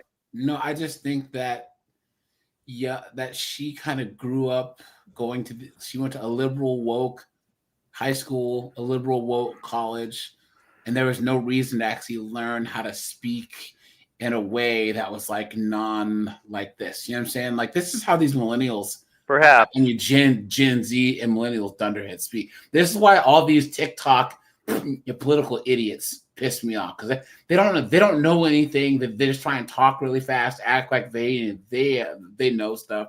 They all say the same talking points. It's and they destiny. just like it's destiny speak. Yes. But what I'm saying, that kind of works. If you're the authority trying to sneak in a new law, that kind of works. Because you're like, oh, I didn't really pay attention to it. This is it. It only works on morons who don't actually want to know what you're talking about. Yep, that's true. Things like anonymity and trolling and things like that. So it's really so broad at this point. And hopefully this joint committee stage will really narrow it down to helping tech companies crack down on already illegal activity like extremism instead of just things like anonymity and bullying online. But see, here's the thing, guys, is this. If you say things on Twitter, whatever, fine. But guys, the internet is still a public space. So if you make www.anonymousprime.com, you can say whatever you want. Yeah. That's your is basically it. A domain. This is what really horrifies me, guys, is that we had in London, there's a place called Speaker's Corner. Okay. You go there and it has existed for I don't even know how long, right? And it's like you can go there and say anything you want. Anything. And it's like it was designed specifically so people could get out their grievances, right? And there are people going there who are saying they're trying to crack down on that now. And it is like such a foundational thing in our society. And Well, I just don't know what they're going to do. They're just trying to put a cork in a hot kettle. You know what I'm saying? Yeah. It's going to explode. Yeah. Because, guys, once again, just the British, other than a day out of drinking during the football match, or some of the most chill people you'll ever meet. So when they get pissed off, that's how you know something's wrong. You know what I mean? So, and Canadians are getting mad. That's how you know things are screwed. When Canadians are out there marching, you know. So. A bit concerned. I was listening to him. I just want to add one other thing. Like, basically, what Canadians are noticing is this has been going on a long time. It's like in a lot of countries, it's called like the totalitarian tiptoe. So if I do small steps, you don't notice it. But when you go to do a big step, as in basically if I text something online and now a cop goes to me, the public will kind of notice, like, oh, hey, wait a minute. That I don't agree with that. That's too much. But when they do the small steps so many times, it's like a frog in boiling water. Now you're like, oh, geez, I don't have any rights to do anything. I'm screwed. Slowly encroaching. Guys, I call it a value add, right? Because, guys, what you want to do to convince someone to let themselves get cooked is to fool them into thinking that there's a value add to it. So bit by bit, you just convince them how much, like, what value you are adding to their life in any way by taking their rights away. That's all it is. Which is basically she's trying to pitch that it's like this is the added value is safety. No. She's trying to say that in December they're going to revisit this and then try and make this more specific because it's not what it's supposed to be. That's what she's saying. Okay. Can you believe this? Can you believe this idiot is like thinking, oh yeah, we're going to bully the US? Because most of the tech companies are in the US. Yeah. And but tech people are not loyal to anyone but themselves. They don't care. No, but they'll be loyal to their money making. Yes, because here's the thing. There's a lot of reasons why they do business in the US, and that's because look, what do they do? Go to Europe? Have you seen the taxes over there? Oh, you know what I'm saying? Come on, Through dude. the roof. Or even in like parts of Asia. The United States is one of the cheapest places to visit. You are better off in California than in the UK. California than in Ireland. California than anywhere in Western Europe or Singapore or Japan. You know what I'm saying? Well, we've got migrant hotels to pay for. Yeah, right. So Yep. Or what are you gonna do? Move your tech stuff to China? Good luck with that. You know, so it's all censored. Yesterday, who seemed to keep bringing up this idea of anonymous Twitter accounts, as if that had anything to do with the horrific terrorist attack we saw on Friday. Is this politicians really trying to jam in their own agendas to something that seems fairly unrelated? Of course it is. Yeah, I think so. We obviously have a problem with discourse on Twitter. There are some pretty nasty people online, but I will say that not all of those people are anonymous, and not all people that are anonymous for nefarious reasons. There are a lot of people who need anonymity to keep themselves and their families safe. And if we, as a leader in the world in this area, say that we're not going to allow people to be anonymous online, that's going to be used by more dictatorial regimes who will take our lead. So it's really important that we don't, like the UK government, conflate these two issues of extremism and general online activity. One thing that we could be concerned about is if you remove anonymity, you push these people even further underground. You push extremism off, the easily monitored web. For that, guys. There was another one here. What is this? The Liberal government has taken a second go at tackling harmful online content. The new legislation tabled just this afternoon seeks to better protect both children and adults on the internet. It proposes establishing a digital safety commission, a 5-person panel tasked with enforcing new rules around harmful content, as well as a new digital safety ombudsperson. The bill also seeks to amend the criminal code to crack down harder on hate crimes. Arif Farani is the minister behind that. He's the Minister of Justice and Attorney General of Canada, and he joins me now. Minister, thanks for taking the time today. Thank you for having me. So this bill emphasizes measures to protect children. It promises a digital safety commission and a digital safety ombudsperson. Walk me through that. If I'm a parent who doesn't like something that my kid sees, how do I go through the process, and how does this make it better for them? So the message that Be I have a parent. for How about you do that? Yeah, shouldn't affect me. At home is that there's a lot of scary things out there that are on the internet, and what I find troubling is that there's more rules for my son's Lego than there is for the most dangerous toy in my home and in every home in this country. And that toy is the screen that your child is on right now, whether that's a phone, a tablet, or a computer screen. And we are changing that with this legislation because protecting kids is fundamentally what this legislation is all about. There is a duty to have content removed within a 24-hour window of content that would exploit a child sexually. That is critical because of what is happening right now online is that there are sexual predators and pedophiles that are seeking to reach out to our children, unbeknownst to us very often. And what I find troubling is that for a long time, people have said to me, well, Minister Varani, isn't that a problem with parents? Shouldn't parents be addressing this themselves? Why do we need to have more aggressive rules about what is happening online? What I say to that is that just like every other parent out there, I tried and hopefully successfully have taught my kids how to cross the road, looking left, looking right. But I also know that there are rules of the road. There are stoplights, there are stop signs, there are red lights, there are speed limits. Right now, you can empower your kids till you're blue in the face about the dangers that lurk online. There's not enough rules for what's happening online. How about you With tell this your law, we are kids changing not that. to, and don't give them a Taking down tablet child when they're sexual 3 years content, old? exploitative content. Again? I would say like all these people, like they're saying, like, oh, it's the government's job. It's like, no, it's the parents' job to not give their kid a tablet or a phone when they're like 10 years old. Yep. This is crazy. Guys, someone has said that guy that was on the screen, that he's a conservative guy and he's a good guy. Hold on. There's a lot of wet conservatives. Hold on.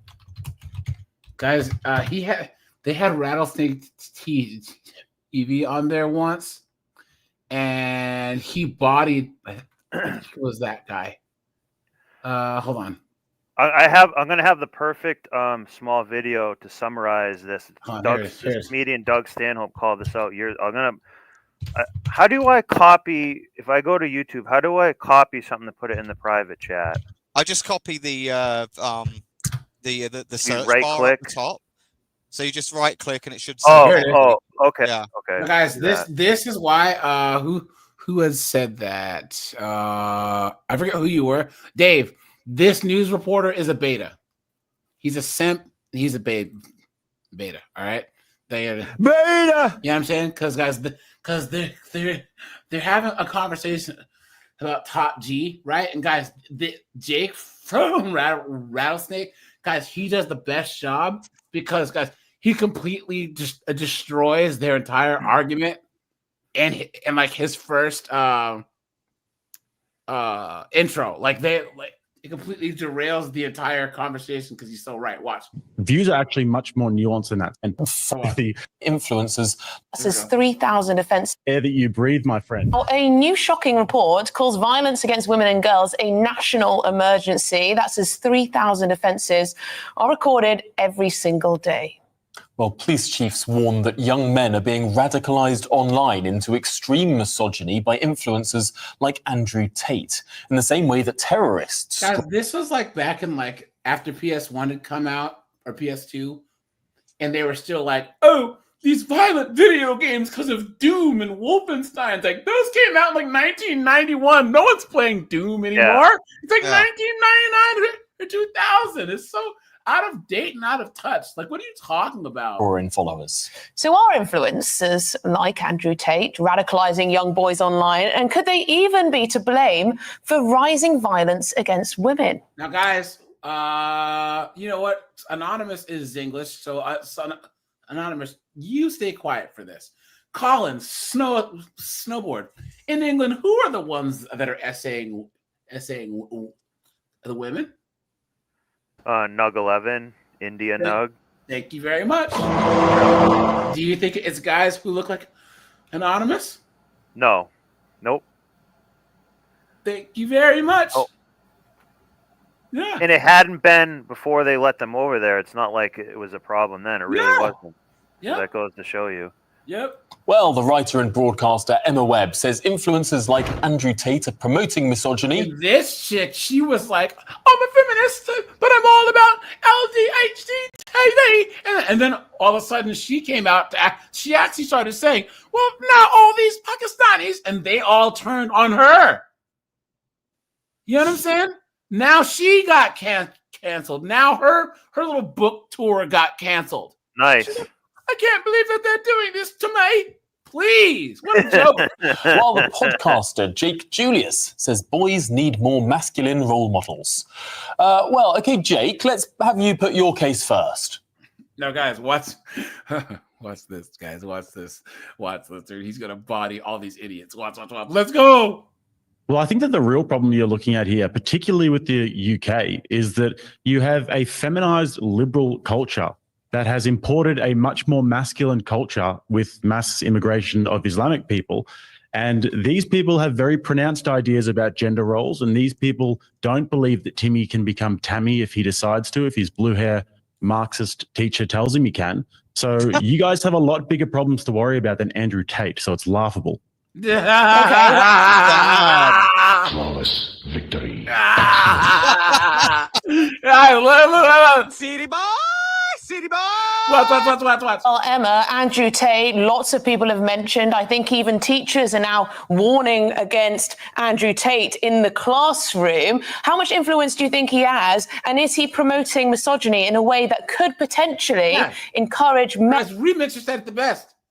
Guys, this is the most hilarious. Because someone have put a thing about that one Michigan town where all the Muslims live, and they banned the pride flag, and this freaking blue hair was like, we fed you and clothed you, and you stabbed us in the back, right?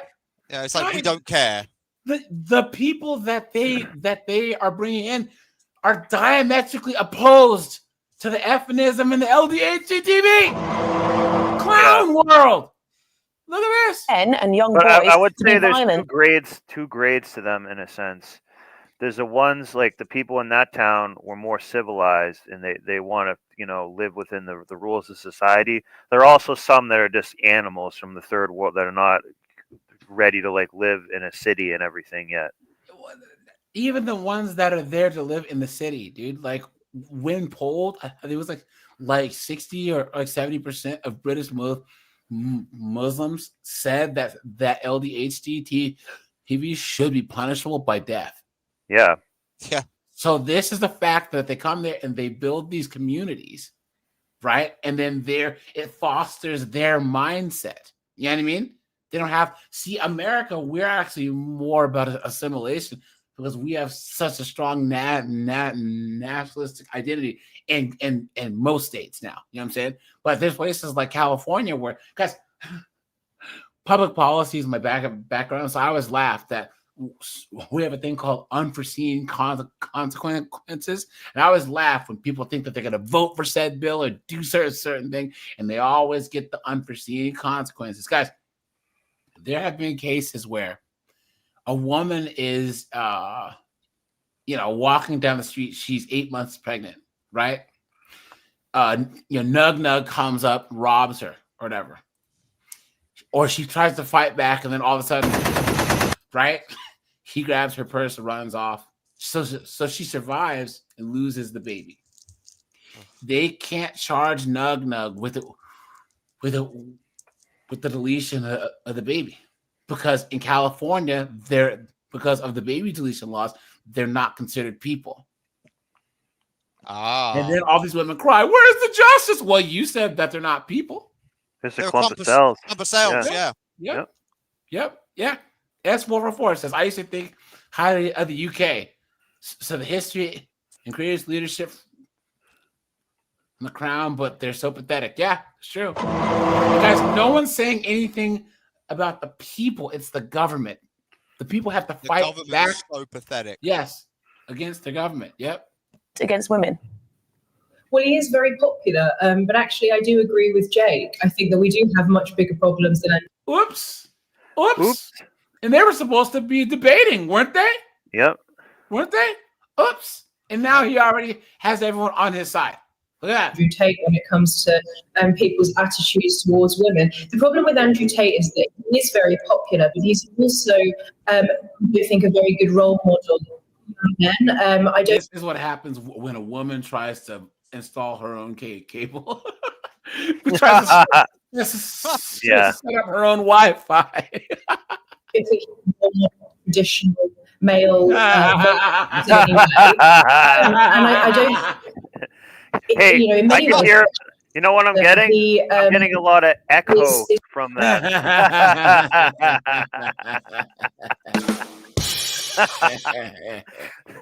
promoting the opposite manners that we want young boys to use.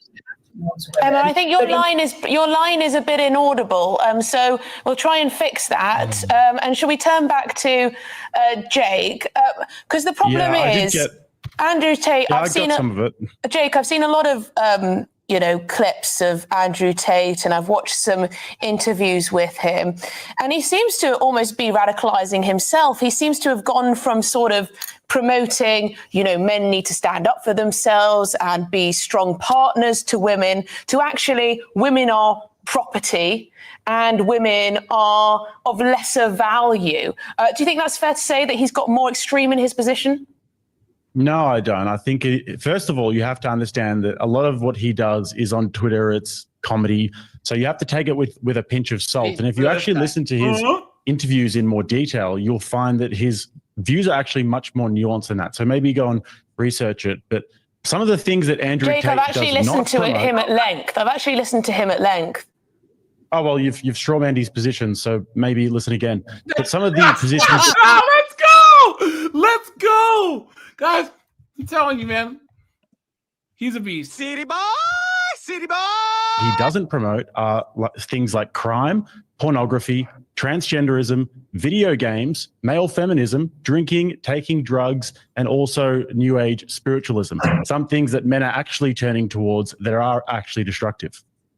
Well, it could be argued that men turning towards forcing women to stay at home and be subjugated in domestic life is also fairly dangerous, perhaps more dangerous than video games. No, it's not. Who says that? I told you guys. That's the safest place they can be. You mean at home with the dude protecting them? I told you guys. Look at that. Well, this is the thing that obviously you've been feminized by the feminism that is in the... Look at how she laughed right at him. The woman next door laughed right at him. How much soy do you think is in that coffee cup, right, guys? Come on. Water that you drink and the air that you breathe, my friend. But this is the problem with feminism, that they think that women are being subjugated when actually a lot of women would love to stay home. A lot of women would love to be stay-at-home mothers. And actually, it's one of the most difficult jobs that you can possibly do is raise people. So if you raise 3 or 4 people and you're a mother, then you've done an amazing thing. But unfortunately, with messaging like this, the feminist messaging will actually denigrate motherhood. A lot of women won't feel subjugated, I'll tell you that much. Find it hard to sort of understand how I've been feminized if I think that women have a role in the workplace. I don't quite see how that is more feminine. But should we turn back to Emma Webb? Let's hope that you guys rate this guy on the simp-o-meter. Look at that. It's over 9,000. Guys, look. Because you don't believe in gender roles, you idiot. Look, and he's just saying this because he has to play it safe to be on this news channel, you know? Your audio is working. What do you make of this entire dichotomy? Look, just to repeat what I said in case people couldn't hear me, I don't think that Andrew Tate is the problem when it comes to violence against women. I think that he's not a good role model for young men. I think that men lack good role models. Many men, increasingly young boys, are living in households where they don't consistently have a father present. And I actually think that Jake is right about mass migration. Do you think that people leave their misogynistic culture at the border when they migrate to a new country? No, of course they don't. And there was one example recently of somebody who raped a child in Germany and was somehow in the UK for 5 months before being arrested. So we have all sorts of problems beside Andrew Tate, but that doesn't mean that... There you go. See? There you go. He already won the argument. Europe has magic soil, don't you know? He isn't a malign influence in the sense that he isn't a good role model. And I think actually the way that the term misogyny is used can also be a problem, because very often people are accused of sexism if they open a door for a woman or pull out a chair for a woman. But actually I think restoring some of those traditional manners between men and women would actually deal with part of the problem, because many... So Miss Feminist wants there to be a patriarchy. Yeah. She wants chivalry back. Isn't that funny how that works? She wants 1955. Look, someone says, so is Emma supposed to counter Jake, or are they both chosen to make the anchors look stupid? Someone says, so they didn't expect her to agree on the immigration point. Look at this. Someone says, Jake and Emma say, here's the main problem, Britain. Someone says, but Andrew Tate. Look at that. Absolutely insane. Of the ways that people now behave towards women, particularly influenced by pornography culture. I mean, more than half of sexual offences committed against children, according to the NPCC, are committed by other children. So you have all of these other problems, and the real elephant in the room, of course, is the fact that we effectively have no control over our border. We do not know who is coming in, and of course, that's going to put women and children at risk. So yes, I do think that Andrew Tate... Even some of the feminists are making sense. That's how you know things have got bad. Yeah. And that was the whole point of Brexit, was to control the border. That was the whole point of it.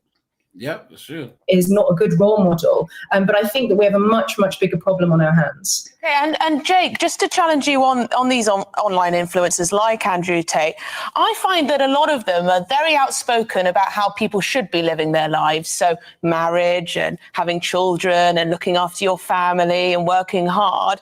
But then you look at them and they're not really living their lives in that way. They're usually unmarried. They usually got lots of girlfriends. They're usually just flashing superficial things like a new car and whatever else, not necessarily living by the standards that they set for other men. Yeah, no, I think that's a very fair assessment. You'd have to tell me specific examples. If you're talking about Andrew Tate, I'm sure you're aware that he's converted to Islam, so he believes in the whole having 5 wives thing.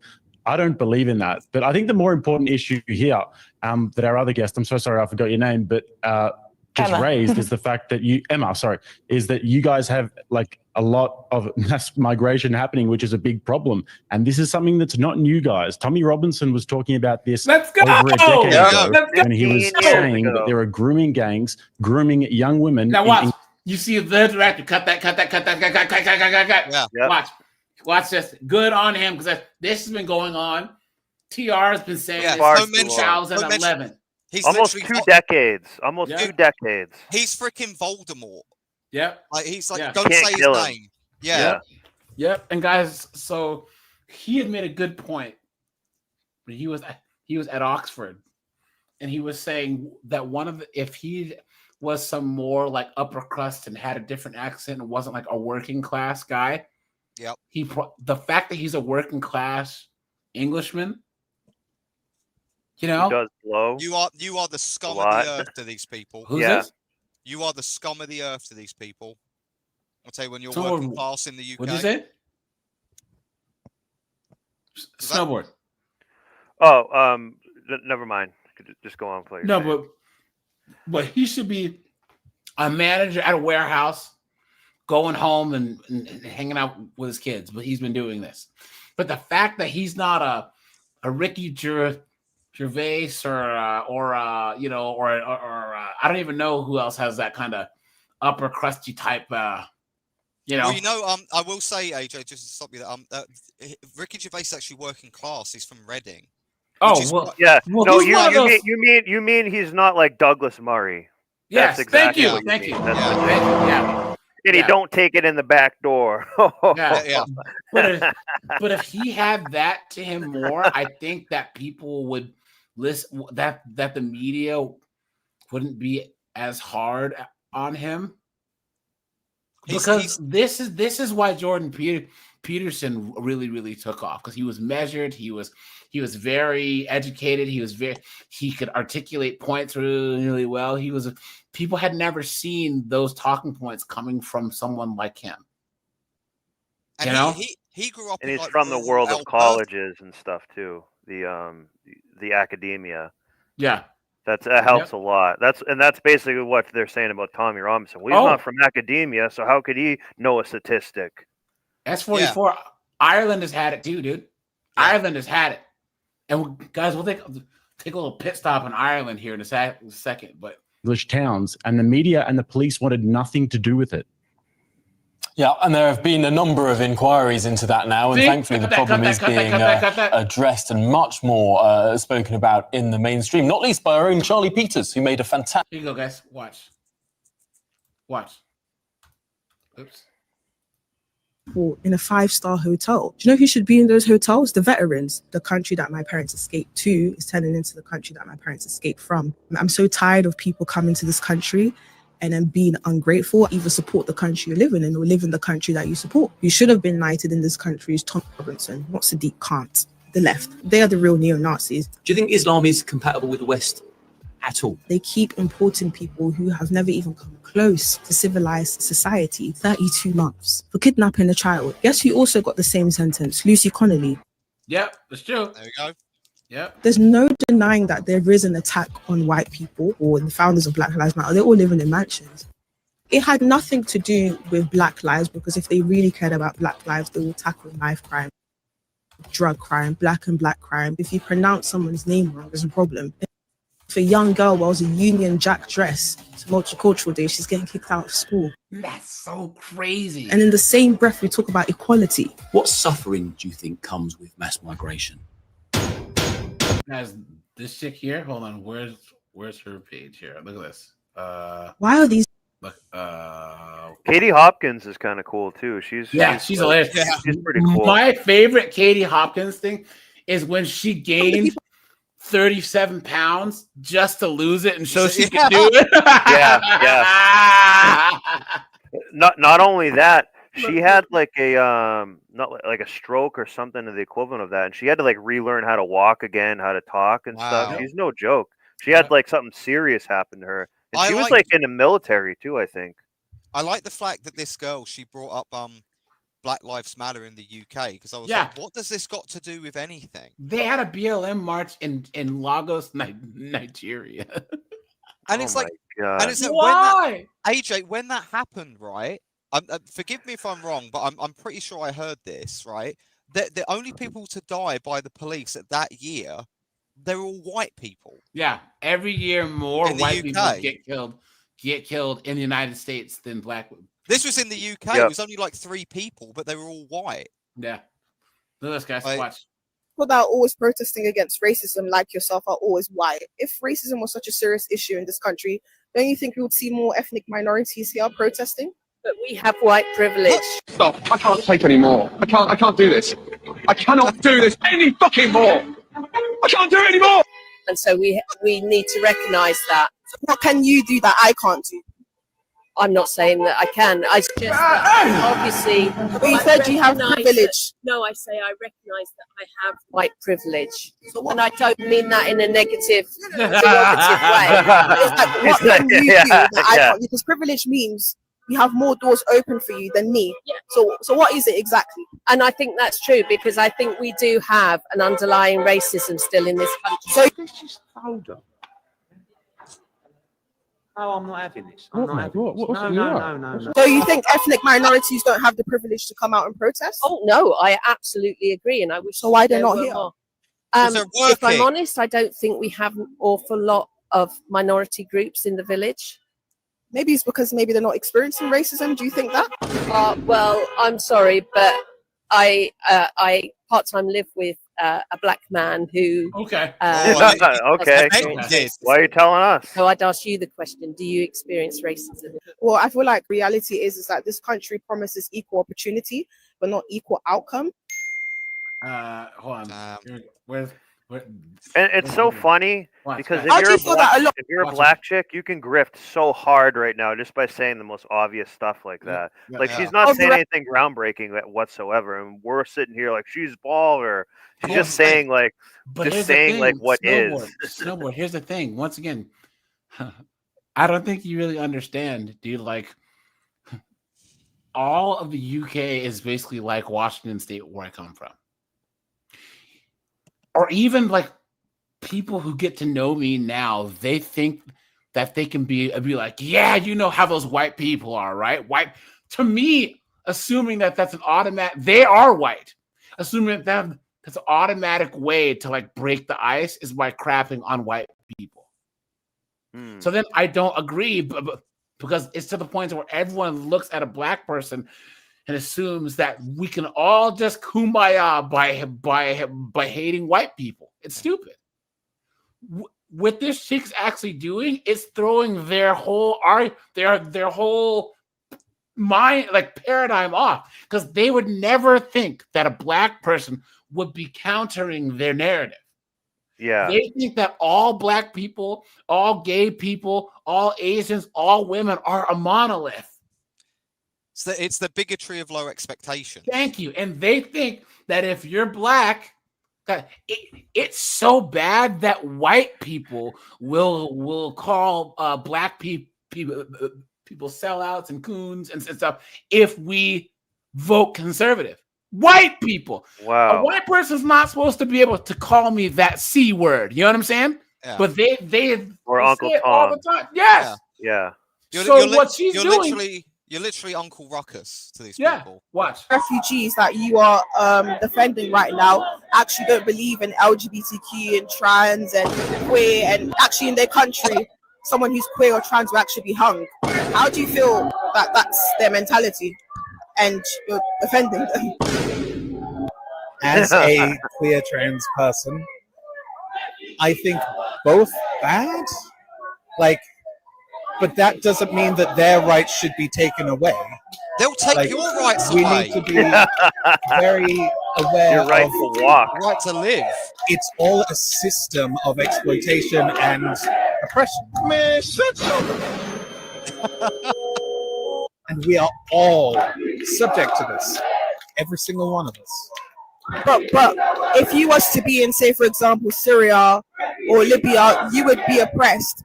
So do you think that maybe the English is justifiable for them to protest against people coming in who may be against people like yourself who are queer and LGBTQ? Do you think that's justifiable? There's another one. Hold on. Where's this? These people don't seem to realize is that they Here it would is. be So in you're the here- ground if Yeah. it wasn't for English people. Watch this, guys. Is standing up to racism.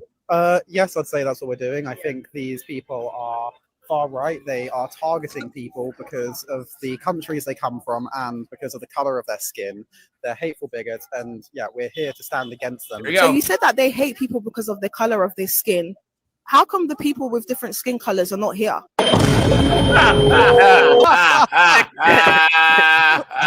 Explain that one, gay Isaac Newton. Trans. Guys, here's the thing. I noticed this in Seattle, guys. I noticed that all the we're out here fighting racism and Antifa. There's no blacks, browns, or Hispanics in their whole group. It's like, so you guys are out here trying to fight Upper middle racism. class white women usually. You don't know any black people.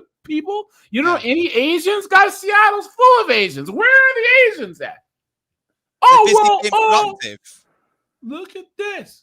This is exactly like Vermont in the United States. Yeah. It's like it's just the whitest place you could possibly imagine. Yeah. But somehow every one of them is just like this, and they're telling you that you need to live with minorities and stuff. But they all don't. There's not a minority in 100 miles of them. But all it is that they want a reason to lecture the rest of you other white people. Yes. Yes. Upper middle class, college educated white chicks. They want to other themselves so that they can get up on a soapbox and preach to all you white people, all you how other whites virtuous about this they and are. that. Yes, thank you. How virtuous they are. This is look. Lenny says gated community Marxism. Facts. Yeah. Facts. This is the same thing when I see in America. They tell the black community that they shouldn't be protesting like illegal immigrants in the States. And who are the people who get affected the worst? Thank you The very poor very black much. community. I And say guess that who are the all people the in time. the corner store? Yeah.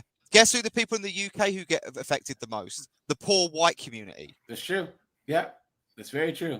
Because I've noticed that a lot of people from the left, they stand up to racism and they do a lot of racism protests, but we've never seen any ethnic minorities holding up these stand up to racism signs. So if racism was such a serious issue, don't you think we would see more ethnic minorities here?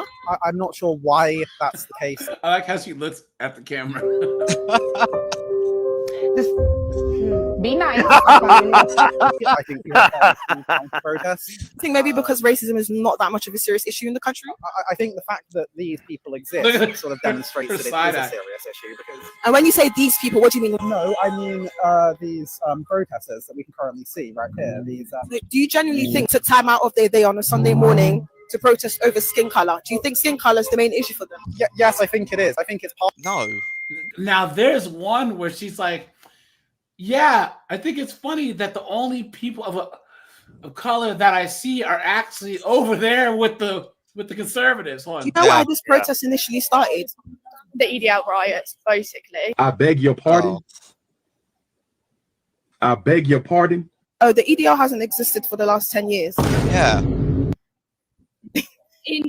They have, but they will not say they are. Let's be honest. The EDL literally hasn't existed for the last 10 years. Darling. Not everyone who holds a Union Jack and, protests is I EDL. never said that. But the people that were harming mosques, doing all this. Do you have footage of the people that harmed the mosques? Oh, I could send you multiple videos if you would like. Because I looked everywhere online and I did not see not one mosque being Look harmed. at that, see? I've never I saw heard it in of that person, at my all. darling, in Crawley. So you saw like the EDL Yes. throw Yes. stuff. Yes. What did they do? They threw rocks through the windows. They stormed into the mosques. That's what they did. They're harming people who are there to pray, using their religious and their peace to sit there in their free time. If that, This girl's an atheist too. She doesn't These care people about standing here with flags saying bullshit that is not going to be heard. The police are here. Sorry. Did you see the footage of the Muslims also attacking the English people on the streets? Dude, Guys, that hold is such a lie, AJ. Because if that was true, that would be all over the BBC. That would be Is this freaking. it? There's all more There it is. There it is. Watch. white people at these events than they are actually ethnic people. So I'm quite confused to why are there never no ethnic people here? Why is it always the white people protesting for other This people's rights. moron. If racism was such a serious issue, we would see them out here, don't you think? I have noticed there are a lot of white people, including myself. I'm very privileged to be here. There it is. There we go. Guys, it's a script. It's a script they all have memorized. Yes, yep. Right? Look at that. I think a lot of POC people are scared of coming here because POC people. people over there do hurl abuse. I've seen loads of hijabi women being scared to walk up here, so they've had to go around a long way. And I think Who are coming they here, scared of? I can actually see a couple Asians and black people on the side of the road. I'm confused. If they were hurling like abuse, don't looking you at think them those right people would have now. been abused by now? Yeah, she's funny, guys. This She has is a YouTube channel also. So this is a new religion, AJ. This is like when religious people used to like whip themselves and stuff like that. Yeah. To like, is it a humiliation ritual? yeah. Or, like, Well, guys, I told you why. Like, I don't do the whole. Oh yeah, new atheism and Christians are stupid. Ha ha. Sky Daddy. Ha ha. Right? Because guys, the woke is the new religion. It's a cult. It's more of a cult. Woke will excommunicate you. They have dogma, right? They have saints. Yeah. Hierarchies in it. Guys, it's crazy that except guys, you could even say that the craziest part about this, at least Christianity and Islam stuff isn't corporate sponsored. Yeah. You guys know that woke is corporate sponsored. Yeah. Nike, a bunch of stuff. Yeah. Nike, Gillette. Gillette was Yeah. one of them for a bit. Bud Light. Doritos. Look at this. Budweiser. Yep. It's fair. I think they should let them in. I think they're allowed to be there. I think we should take care of people. And so one of them grabs you off the street, you dunderhead. That are But she might like struggling or that. that need help. 100%. What do you think of the decision today then? I don't agree with it. I think it would be lovely not to have the demonstrations anymore, but I quite understand it. But yeah, it's been a bit crazy. The Home Office said it would carefully consider the decision and would not be commenting any further for now. This may be just a small corner of England, but what's happened here has big consequences for how the rest of the country deals with what's become a contentious issue. Ultimately, today's decision could impact the futures of those seeking protection here, but the bell for now will no longer be part of that journey. So you can see behind me at the moment, we've got a gathering of quite a few people here. I'd say around 50 people at the moment, and they're carrying union flags and so on and talking, and there are cars going past beeping their horns. This evening, we've had some political reaction as well. So Reform UK leader Nigel Farage hailed the High Court decision as a victory. Conservative leader Kemi Badenoch suggested people housed here should be moved out immediately. And the government, for its part, said that it continues to work to close all so-called asylum hotels by the end of this. Good. Yeah. Good. If he's going to be the next prime minister, Nigel Farage. Matthew, what's up, dude? Right. Oh, hey, Jay, can you hear me all right? Yeah, what's up, man? How's it going? Sorry, I had problems logging in, so I apologize. No worries, guys. Let's do this right here. There's a couple of these videos. Oh wait, here's the invisible hand. Sometimes you don't. Here, guys. There's a couple of videos that have gone viral here that talk about the UK. You know what I'm saying? And guys, here on the panel, who's been to the UK? Well, other than Anonymous. I have. He's from there. Snowboard Colin, you guys ever been to the UK? I have. I have not. No, I haven't. Matthew, what did you think when you were there? Well, as somebody who comes from an Eastern European lineage, I'm not that big of a fan of Western Europe. I don't like the decadent attitudes that they have. Explain. Eastern Europe is different because of its Orthodox Christian lineage and its Orthodox Jewish lineage, and also its proximity to the Middle East. Eastern Europe was invaded by the Muslims over and over and over during the period we know as the Crusades. And as such, those invasions changed the culture of those people. And so they're much tougher in Eastern Europe because they've had to weather a lot more storms. Yeah, they're a lot more pragmatic, and I think Yes. that practical mindset is what keeps them from falling into this what I like to call the arrogance and the ignorance of abundance. You guys have heard me talk about that, right? The arrogance and the ignorance of abundance. In the US and Canada, the UK, France, it's a mindset. Woke only comes from if your belly's full, if your children are taken care of, and you have a roof over your head. If you don't have those things, then you believe like people in Southeast Asia and Eastern Europe and Belarus and friggin' Dagestan and all those places where they don't have they see how they can't afford like for survival's sake and for the cohesion of the society, they cannot afford to let these progressive liberal ideas fester. Well, no, and you go to Poland, and the people in Poland, for example, don't go to Hungary with an attitude of how can I take from these people and exploit them for my own personal benefit. They know that these are their neighbors, and so they go there with the attitude of like a guest. And that I go to Thailand, where my wife is from. I go there as a guest. There's not another nation on this earth that it is expected that nation just absorb millions of people who don't even want to assimilate into the culture. When I go to Thailand, I'm there as a guest. I follow the rules that the Thai king and their parliament create.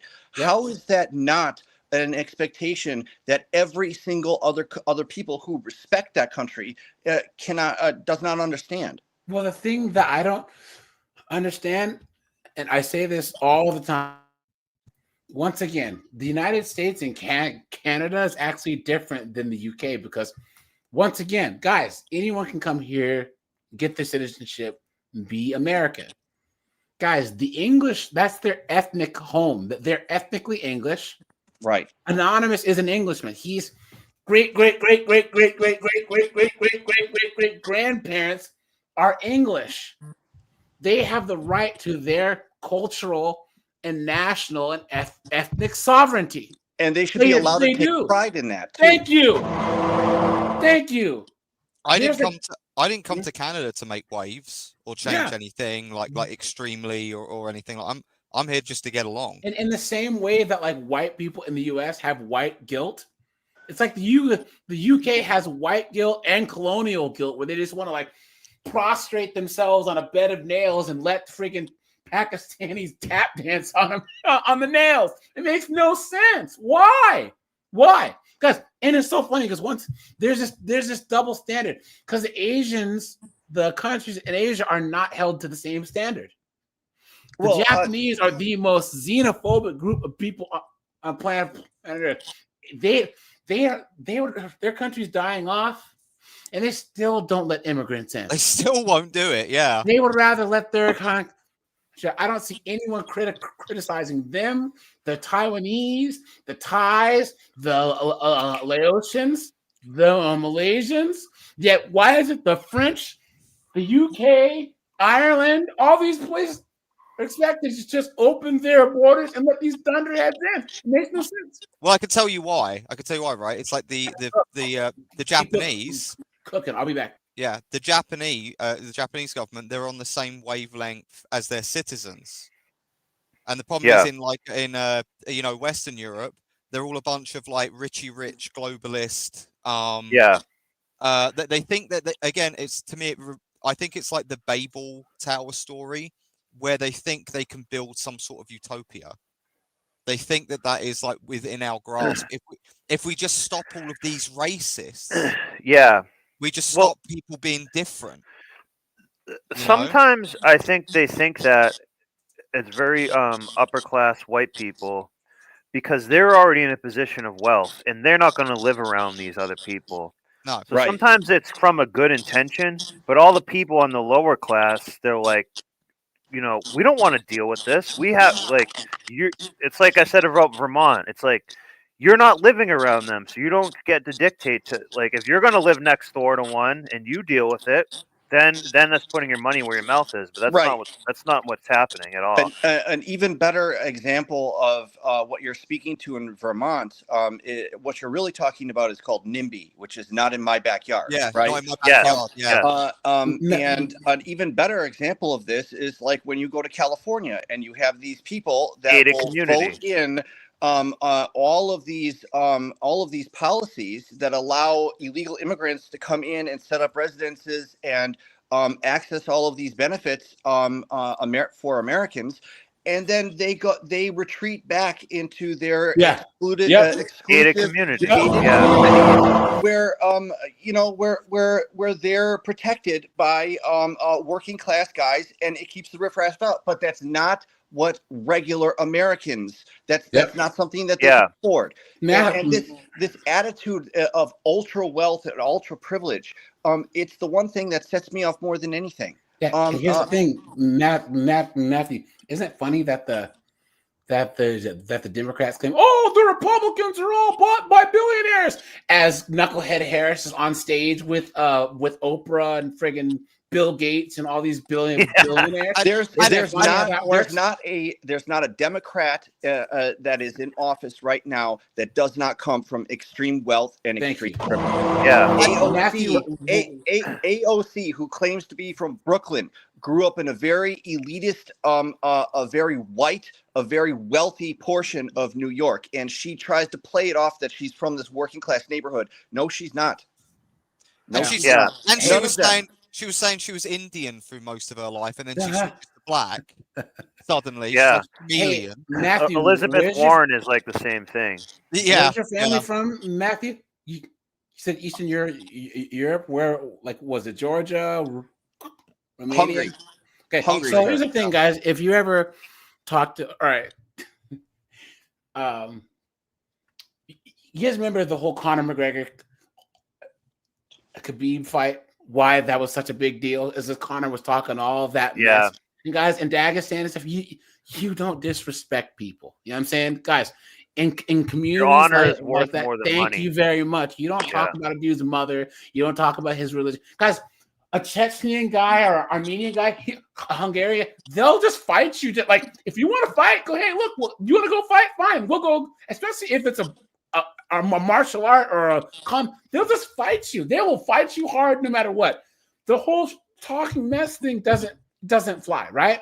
So Khabib was upset because he was talking bad about his mom, his wife, his children, all this stuff that doesn't fly, right?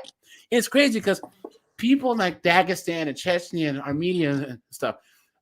Jordan Burroughs, you guys know who Jordan Burroughs is? The wrestler. He's one of the best Olympic wrestlers of all time. So he's a black guy, right? He's a really, really good wrestler. He was on Joe Rogan's podcast, and he was doing like a wrestling seminar thing with all of Khabib's guys. And the thing is, they respect him because he's an Olympian, and that's like he's the man. You know what I'm saying? And he took the time to actually come and train with Khabib and his guys. So Khabib goes, hey, if you're ever in Dagestan, my people will come take care of you. You know what I'm saying? And show you around. This is him.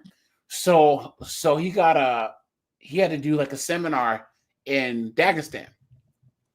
And he said the plane lands, he takes a cab, he gets to his hotel. He has been asleep for like 3 hours. All of a sudden he hears on his door. He opens the door. There's like 5 guys in black suits. Like, are you Jordan Burroughs? He's like, yeah, dude. It was like the prime minister's guys. You know what I'm saying? And they showed him around, and he had dinner with like the prime minister, and they were treating him like he was a celebrity. You know what I'm saying? Because like the respect was there. You know what I'm saying? They're some of the most respectful, giving people there are until you piss them off, and that's something like in America, in the West, bullies and people that talk mess used to get punched in the mouth. Well, but now that doesn't happen anymore. So can I just add something in there? Yeah. Because AJ, you know that I'm a veteran, and that I saw combat.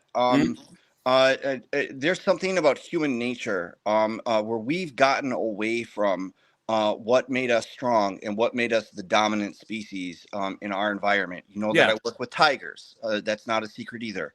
When I look at these animals, and I look at the evolution and how precarious their lives are, right? Their lives are completely dependent on their skills for hunting. We are interdependent like that. Where how do I want to put this? It was those things in the past, exactly like what you were talking about, fighting, and our ability to become violent when needed, that made us strong. We've gotten away from that. We need to return to it. I will always advocate. I think that almost more necessary than high school, and I'm a high school teacher. More necessary than high school, I think that every young man, before they go into the workforce or college or anything, they should go and do 2 or 4 years in the U.S. Army and the U.S. Marine Corps. I think there should be mandatory. That's what Switzerland does. No, guys, I think that there should be mandatory civil service. They could choose the military, but there should be some type of county, city, state, or government service that's where it kind of mirrors the military, because some people might have a thing against joining the military, fine, but they should still have to have an MOS style thing, do a boot camp, and then if you're from Utah, when you graduate from your boot camp or whatever, they should send you to Maine or Florida. If you're in Florida, they just send you somewhere else in the United States, completely different from where you grew up. And think about mandatory. And think about how revolutionary the experience is of like going to, like where I did in Missouri or Fort Benning or Fort Jackson. You're coming together with other Americans of every different socioeconomic stripe, every different racial creed, right? And the one unifying thing that brings you all together is that you are American. Yeah. And that creates an identity, right, in these young people that is missing. It's missing because they don't know what it means to be an American. They've only heard that talked down upon. Yeah, but this experience would teach them everything that's right about being an American. It's the craziest thing because our country standard, our national standard is one of the easiest ones there is. Because once again, we don't have an ethno-national standard. American, if you get your citizenship, you are American, and you can This is why it's funny that a lot of citizens that come and legal immigrants who come and take the citizenship test know more about America than most Americans do, like Gen Z, like millennials, But guys, if you look at how the boomers and the previous generations they were required to actually learn about America and appreciate America through learning about things. You guys ever watch King of the Hill where Hank Hill, they're like, yep, Texas History Month. Mm-hmm. And he figures out that they took the Alamo out of the books. He's like, no. Right. Well, I'll give you a story. In Waukesha County, which is a city that's not too far from where I live in Wisconsin, they took the Declaration of the Declaration of Independence and the Bill of Rights out of the U.S. history. What? Yes. Wow. Oh my God. Yes, because that wasn't as important as Harvey Milk and the LGBT community and teaching about the it's like they have every single time. Look, education is very simple. Every single time you put something into the curriculum, you have to take something else that's already there out, because there's only a limited number of days in the semester, right? And so they're starting to trade in ideology and trade out culture and history. That's true. And this is a Marxist influence. And I'm sorry, but 95% of teachers in the public schools they are devout Marxists. Whether That's they true. call themselves, whether Yeah. they call themselves that or not, they are devout Marxists. Anytime you hear somebody talk about implementing fairness over freedom, Yeah. that's a fucking Marxist. Excuse my language. Sorry. Here's the thing, guys. So Marxism is funny because Marxism can come from times of hardship, but it doesn't fix hardship. But Marxism can also come from times of like hard times can create Marxist ideology. Soft times can create Marxist ideology because it's so unrealistic and it's so like, you know what I'm saying? People with their bellies full can develop Marxist ideas, and people that have nothing can develop Marxist ideas. It's one of the strangest ideologies out there because you look at the Russian Revolution, right? Like it's. I think what happens is that when people are in crisis, they panic and they lose all sense of like practical reality. And when people are fat and fed, they lose all sense of practical reality. Right. You know, because here, check this out. President John F. Kennedy has a personal message for all of us on this important subject. I welcome this opportunity to speak to the people of America about a subject which I believe to be most important, and that is the subject of physical I wonder fitness. what that move's for. And I speak not only as President of the United States, but also as a parent of 2 children who I hope will grow up with those qualities of vigor and energy which we identify with the best of America. This should be a matter of concern to us all. A country is as strong really as its citizens. And I think that mental and physical health, mental and physical vigor go hand in hand.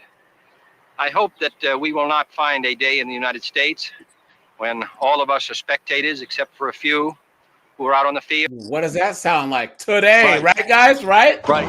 That sounds like I hope all that sounds like that quote from what was his name? World War I president or around that time. It's just not coming to me, but it talked about like it matters not the critic, but the person in the arena, right? Yeah. Yep. Theodore Roosevelt, the Rough Rider, right? And there was another thing. John F. Kennedy, you know, he was a Navy veteran. You know, he commanded PT boats during World War II. I thought Woodrow Wilson was the World War I president.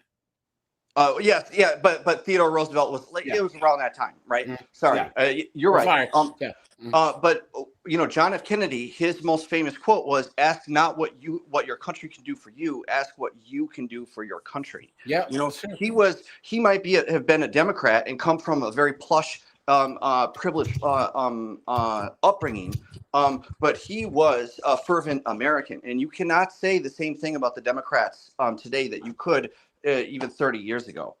30 years ago, at least the Democrats back then were proud to be an American.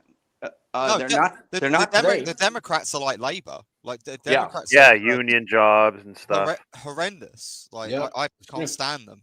Yeah, Americans will be on the field. That is, they will concern themselves with the education of their children, with the physical development of their children, with the participation in vigorous life, and then also as their children get older, inculcate into them a desire to maintain that vigor through their normal life. Our citizens are living longer, and we want them to participate fully in that longer life. But they can only do so if they give some of their time and some of their effort to maintaining that vitality. This is a subject which should be of interest to us all. And I hope when we have seen the astonishing results which we have seen from our work in a few schools across the country, where we've been able in the short space of 2 and 3 months to change the physical habits and strength of our children, that this will spread to every school district in the United States, that all of us will participate in the life around us, and in so doing will be better citizens and happier ones. This is a challenge for us all, children, boys and girls, college students, mothers and fathers, and all of us, I think, should welcome it. I hope all of you will join in a great national effort to build a strong and better America through physical effort and through the contributions we can make by the drive and force we bring to our daily lives. Well, guys, this is why in 1960 the average woman, black, white, brown, was 125 pounds. Look at what they took from us, guys. Yeah. Yep. Yep. Now we have pigs. Yeah. Yeah. Yeah. No, it's not wrong. Guys, here's the thing too, is this. And guys, the whole concept of getting fat after having kids was not a thing. You have women that had 8, 9 kids, 10 kids, and were still thin. My grandmother was never big. She had 11 kids. No. You know what I'm saying? And now these chicks, no kids at all, and they're 280 pounds. What is going on? Guys, please exercise. Guys, here, let's hear it here. You know what? Let's pause. Everyone in this footage is like wafer thin. Yeah. Guys, you don't have to be friggin' some Olympic athlete. But guys, please exercise. Take care of yourself, man. Get a sweat guys, each day. Yeah, each day, Believe guys. that. You know what I'm saying? If you work from home, guys, go to the gym. If you can't, guys, get a kettlebell at your house. Get a jump rope. There's plenty of like free workouts on YouTube that are like P90X. You know what I'm saying? Do some push-ups, guys. Matthew, you were in the military. Yep. So how good a shape did you get in boot camp where all you were doing was running push-ups and pull-ups? Well, my training was over the course of several years. So assume that I was running half marathons for fun on my free time. But my point is, in boot camp, guys, it's not like you're like squatting at the squat rack. You know what I'm saying?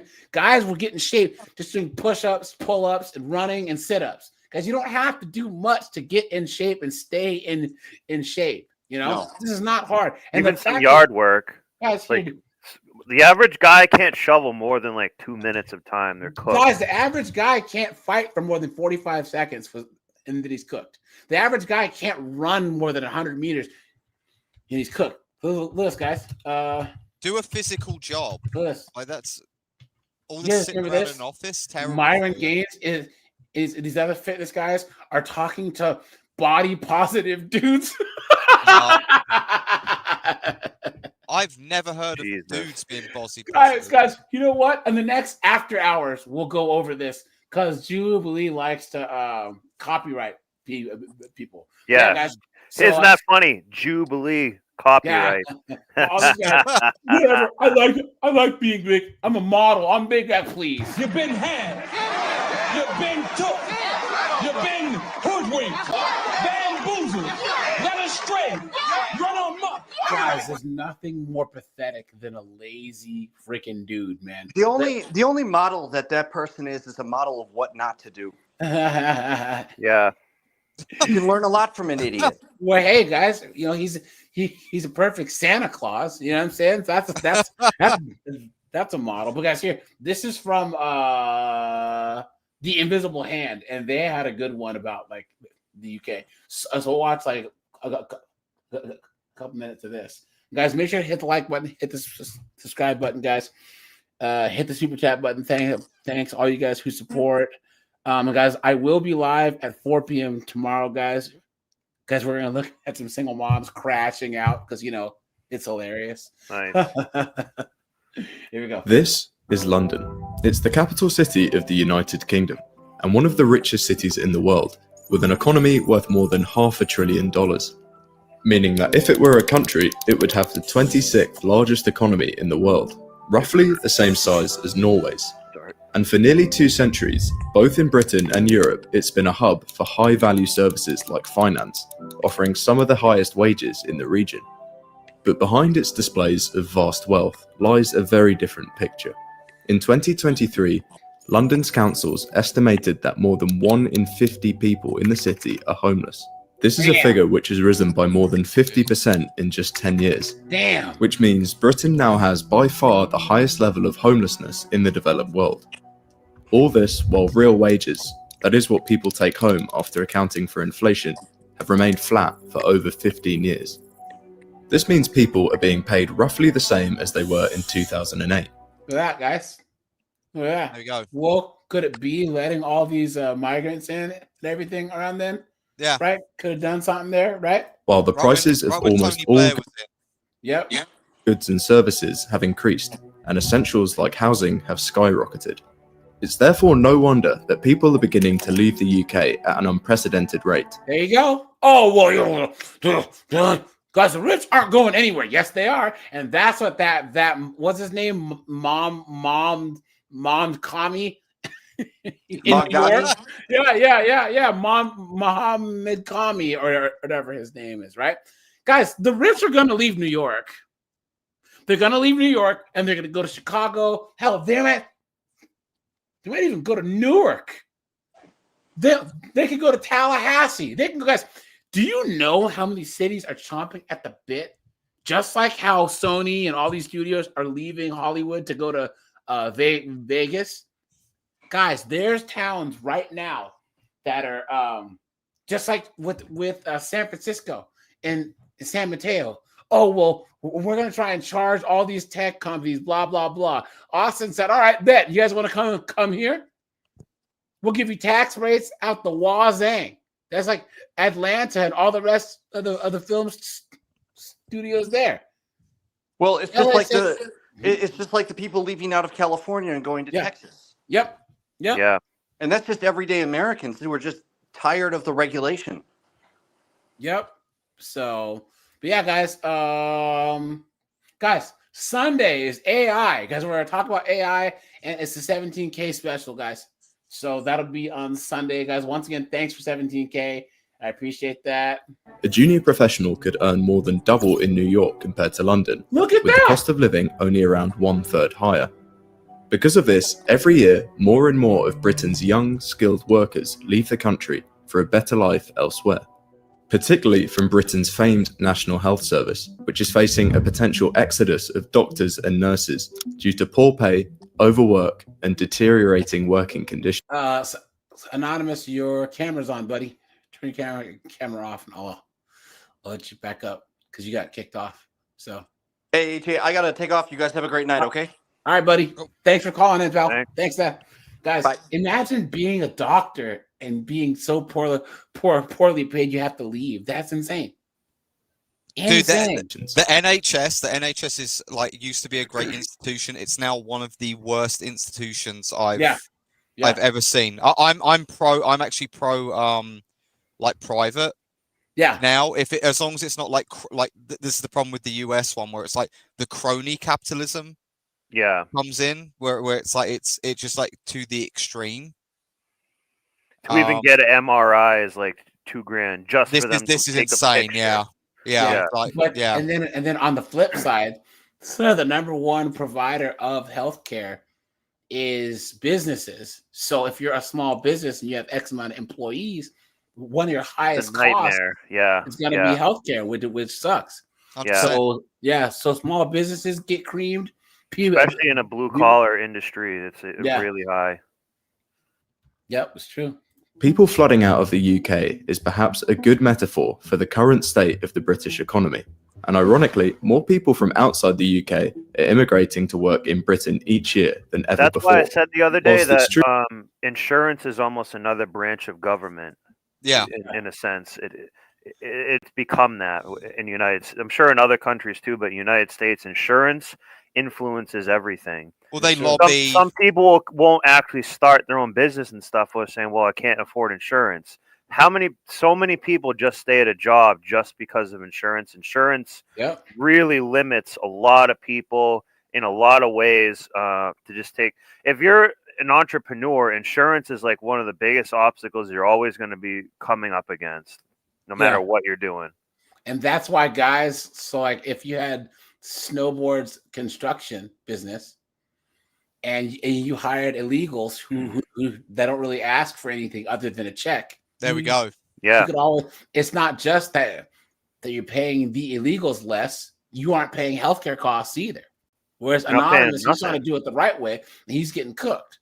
Yeah. And guys, all these people are coming over and they're taking lesser wages. Yeah. You know what I'm saying? It suppresses everyone's wages. I do call-ins for every episode. Like every every live that I do, guys, will be a call in. But like, guys, once again, per you guys' request, I'm gonna start doing more of these types of topics. You know what I'm saying, and also more, kind of, different types. If there's a special guest I want on, then I'll probably do like the very first 45 minutes without calls. But all of my shows are always call-ins, guys. This is cool. Thank you. Yeah. So guys, any one of you guys who wants to call in, guys, always call in, guys. Anyone who ever wants to jump at after hours, guys, just jump in the after hours. People will see you in there and just jump in. You know what I'm saying? I jump in on Sundays, but I think Oliver, he used to just jump in there, and then every now and then I catch him. So guys, I should just make another one like this after hours specifically, and then make another one called Let's Hang Out. Shooting the SHIT. Yeah. Call it shooting. Yeah. There you go. Yeah. Yeah, but guys, anytime you want, just jump in that shooting the ish, and then people so someone might see you in there. And off you go. So I did it the other day, and that guy Beavis came in. He was actually like a trucker, but he's actually he seemed actually pretty smart. Yeah, he's not that he's dumb, but he seemed pretty smart. I did. Primary reason. AJ, I did drop a video in your in the private chat. AJ, I don't know if we can watch it, but like it's one of the most extreme. Videos I've seen. Yeah. This is a guy that was exposing himself. He like dropped his drawers. I never saw that yet. It was like jerking his jerk, and then a bunch of dudes beat him up on the train. This is crazy. Yeah. I actually think that I brought it up. I'm not sure. Yeah, but he deserved a beat down. I'm not sure if you can show it, but like it's yeah, we'll show it after hours. So yeah. Yep. Guys, anyway. You guys who want to call in, man, go for it. Migration is to use the UK's world-leading education services. Research conducted in 2015 found that those leaving the country were significantly more skilled than those entering the nation each year, stating that increases in net migration over the last decade have significantly increased the pool of low-skilled workers in Britain's economy. Offsetting skilled workers with less skilled workers is not good for any country, as it ultimately means lower productivity and a poorer quality of goods and services that are offered within the economy. So why could it be that a seemingly wealthy country like Britain is seeing a mass exodus of some of its most talented and youngest workers? Part of it has to do with living standards in the UK becoming worse and worse each year. In fact, this was the main reason given by Britons leaving the country. And this makes sense, as if you remove London's output and population, it would shave off 14% from British living standards, making the remaining UK perform worse economically than Mississippi, the lowest ranking US state in terms of per capita. Wow. There we go. Guys, wow. Look at That's that. an embarrassment. Holy moly. Wow. Wow. This all ties into a growing theme that the UK's best days are behind it, and one which is also supported by the data. In 2007, the average UK household was just 8% worse off than its peers in northwestern Europe, but in the 15 years that has followed, this gap has grown to a record 20%. On present trends, the average Slovenian household will be better off than its British counterpart by 2024, and the average Polish family will achieve the same feat by the end. Look at that. Man. So this is not like this is not unprecedented in the UK. So when the Romans left the UK, right? They took all of their knowledge and technology with them, a brain drain, and so what happened was things like for example, things like domesticated animals started getting smaller. So things like pigs, that kind of stuff, they started getting smaller because people didn't know how to farm tricks them. on how to feed them, time. Yes, Yeah. all this knowledge was lost, and then that brought in like the Dark Ages. Damn. It's going to happen again. Yeah. And these stagnant wages. Well, that's what happened in the inner cities. Because remember, guys, all throughout most of since the Industrial Revolution, the super rich lived in the inner cities. Yeah. You know? That's like if you go to Brazil, Guys, it's so weird because the favelas surround the city. The ultra rich live in the middle of the city. So, guys, and then they have the white flight where all the white people moved to the suburbs. That's where the suburbs came from. And then all the nug-nugs and morons and pookies and idiots end up in the inner city. Is a burden which is being disproportionately felt by those with lower incomes. While the UK's top earners rank 5th for living standards, the average household ranks 12th and the poorest 5% rank 15th. Far from simply losing touch with their Western European peers, last year, the lowest earning bracket of British households had a standard of living that was 20% weaker than their counterparts in Slovenia. Damn. This is part of a growing paradox that as more and more people move to the UK, its levels of public services and poor structure, housing, all of which stem from past policies, and require urgent attention to secure a sustainable future. Perhaps the most important issue for people living in the UK right now is that of housing. Not only are there not enough homes, but ones which exist have become unaffordable for the vast majority of the population. Damn. This has made home. You guys get the general idea. I think we have 10 minutes left. And guys, these houses in the UK, they're dumps, man. Yeah. Like they are a closet. It is. These freaking houses were built for like Victorian miners, right? Who, like there's no insulation in them. Like these are like relics of like a past time. Guys, any final words on this whole thing? I mean, I think the UK, guys, it's gonna take a crisis. Like seriously, it's gonna take the French Revolution type. Yeah, I think if something like a V for Vendetta, I don't know if you guys have seen that film, but like Yeah. where the little girl gets blown away by the cop.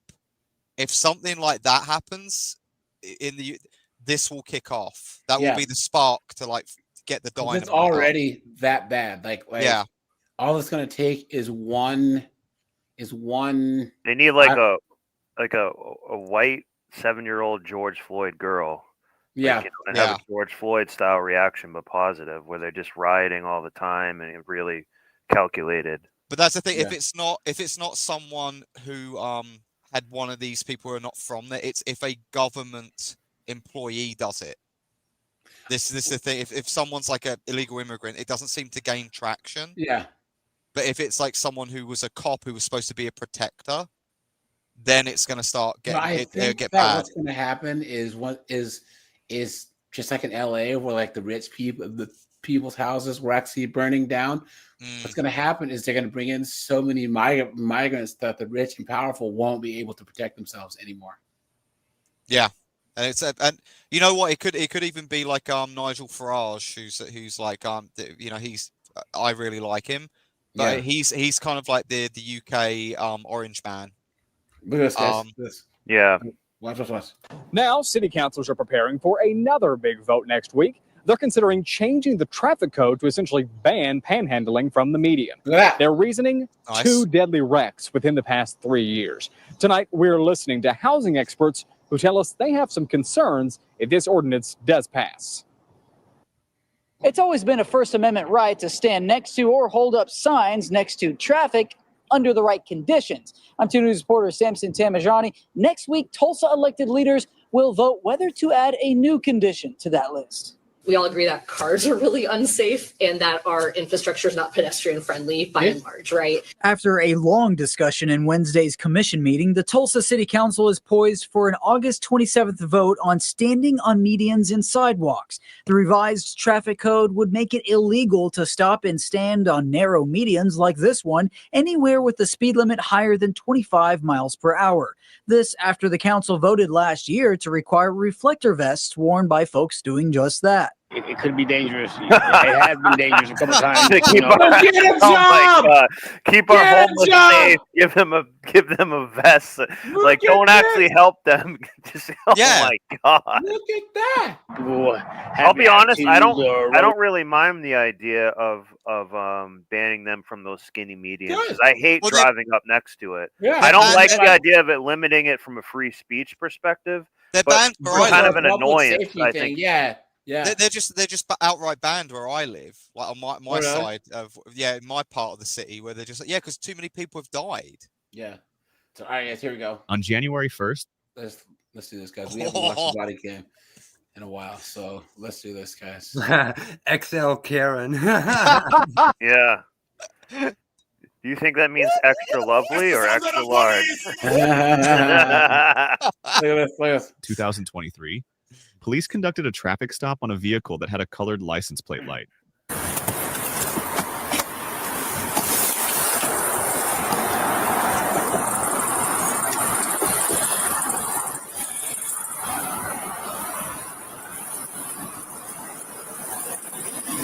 Evening. Yeah. Hi, Sergeant DeCarlo with the Sheriff's Office. The reason I pulled you over tonight is your tag light is blue. So you can't have blue lights visible on the outside of your vehicle. Okay, I didn't know that. That's right. Do you have your license, registration, proof of insurance on you? You don't?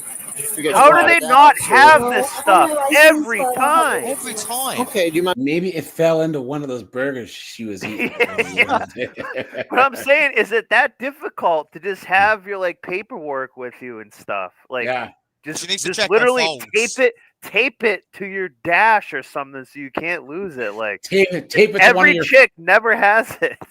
tape it to one of your folds. You know what I mean? You have your license for me?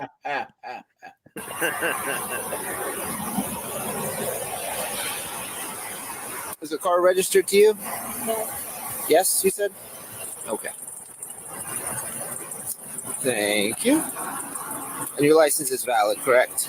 As far as I know. Okay. As far as Do you know what insurance company you have by chance? I have Geico. Geico? Okay. All right, just sit tight, okay?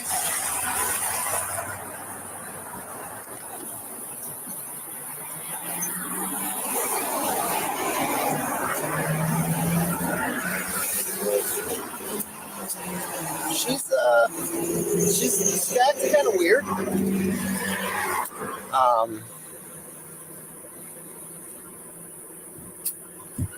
If you want to go up there, hit the passenger side and take a sniff inside the window. That's fine. If you want to take a sniff inside the passenger window, just ask her, what insurance company do you... Probably smells like tuna fish and old socks, right? Did you say you had again? She I was didn't, thinking it she smelled didn't like give me bacon. anything, so maybe I forgot. But take a sniff. Say again? I was thinking it smelled like bacon. Ugh. maybe. Bacon grease, yeah. Yeah, CB smelling 50. Yeah. Or maybe Have a old seat, have a Chinese seat back in food. the car. Oh, whoa, Yeah. what the fuck? What's See that, guys? Gumbo doing? What did she do? She pulled a knife. What? What?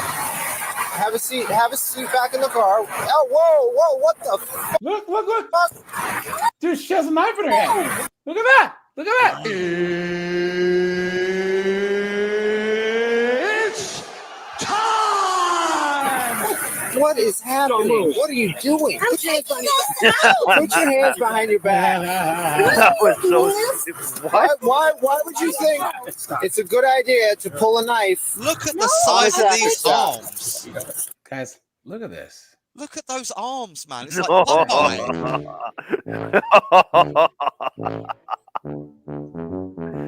Dude, those things are bigger than my legs. It's like bigger than someone's head. Oh my god. It's gross. I am taking man. this out so you don't pull me over again. Hey, AJ, My AJ. life. Yeah. You know what? A soundbite you need to add. Remember in Star Wars when Luke killed the whatever that big monster thing was, and Jabba got all angry. Oh, the Rancor. The Rancor, yeah. Yeah. So I think you need. Yeah, I think there needs to be like two different translations. This is the the regular and then the. I'm sorry. Please continue. I need to get Aqua going. It's a trap. Oh yeah, yeah. Get that. Why would you get out? Are you 24-inch pythons, brother. Wow. That's a knife. Put your hand on a traffic stop. I don't have That's the easiest way to get shot. You know that? I just want to take this out because I don't want you pulling over again. So you wait until we're done on the traffic stop when you're at home. Okay. What are you doing? Get out of my car. Do you have a medical marijuana card? For what? I smell the odor of marijuana coming out of the vehicle. Do you have a medical card or no? No, my son does. All right, then. Oh, great. You can check my car. Oh, I'm going to search your car. No, you don't. Okay. Excuse me? Why are you going to search my car? I have probable cause based on the odor of marijuana. You're telling me that you do not have a medical marijuana card. Okay, you want to call my son as well? Is your son in the car right now? There's no reason for it to smell like marijuana because I don't smoke. It I can does. So drop I'm going to search. right now my pants and piss in the cup, and you'll find out I don't would smoke. prefer if you didn't drop your pants for me, ma'am. I Doesn't am going to search the car. No. Yes. I'm not Have a giving seat you, on the bumper. I'm not giving you. If you're saying I want that, a lawyer. if you're saying that you're not You giving me haven't- you consent, haven't that's read fine. me my I don't need rights. consent. I have probable cause. Okay, I need to call. Let me call. Have a seat on the bumper. No, I'm calling a lawyer. Not right now. You're not. Stop resisting him, otherwise we're going to pepper spray you next. I need to call my dad. He's a sheriff. Oh, your dad. Guys, isn't it crazy how all their dads and uncles and stuff are all sheriffs, right? And guys, here. Look at this. She's like 40, and she's going to call her dad. Watch this, guys. Watch this. Come on. Watch. Crazy. Okay, guys. I feel like I don't want to talk too loud, but I'm in the airport, and anyways, I'm in the airport. I asked someone, like, hey, could you watch my stuff? I'm going to run to the bathroom really quick. And it was just like, I have like a Baze carry-on and like my purse. And I fully expected her to say yes, and she goes, no, you should honestly take it with you. Keep in mind, the bathroom is, no joke, I can see from here, a few steps away from where we're sitting. I've never been so caught off guard. I fully thought she was going to be like, yeah, that's fine, go ahead and go. Like, our plane's about to board. She fully said no, which is fine. You don't have to watch it, but I'm not going to take all my belongings a few steps away when you're already sitting here and you could just... Hey, guys, would you watch any strangers' bags at the airport? Hell no. No way. Guys, are you fucking crazy? Are you guys, please. In fact, guys. TSA, I believe that's one of the top 2 things they advise people to not do. Thank you. Yeah. Someone says, I feel like this is a phishing test email from IT. It just rage bait. I can't tell. Guys, never, ever do this. Ever. How stupid can she be? Guys, never, ever do this. Guys, I was in Chile. This Russian dude was like trying to pay me to take this bag on the plane and drop it off down in Cordoba. I'm like, are you insane? I said, first of all, I'm the only black dude probably for thousands of miles, and you're asking me of all people? Are you insane? Guys. What? See what? This is like this is what I mean with like girls. It's like they don't understand the surroundings of like being in danger, or she's getting cooked in these crazy. She's getting cooked. Sister says, I'm Gen Z and I'm staring at this TikTok right now. Absolutely insane. Doesn't understand. Dummy. Guys, do not do that. It's almost as dumb as brandishing a knife in front of the cops. Ralph Rickman.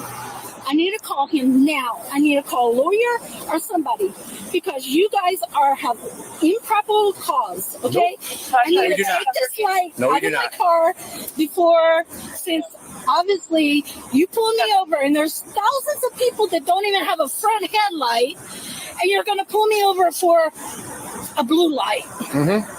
A little blue light. Because it's against the law. Well, I didn't know that. They shouldn't sell them if they're against the law. Well, they sell a lot of things that are against the law, right?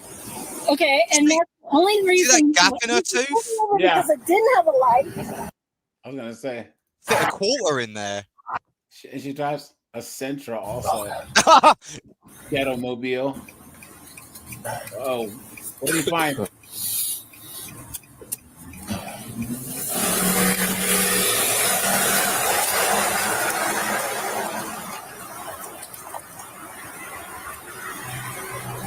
Hate to see it. A little bit of weed. She doesn't smoke though. That's cool. Oh, the Nissan Versa. Yeah, that's right there. I have the right. Go ahead. No. Go back to where you just were. What happened? Oh yeah, I had Versa on to the seat. To the seat. Yeah. Oh, No. Keep back to where you just were. There you go. Yeah, right there. Versa. See Yeah. Another Nissan, yeah. Yeah.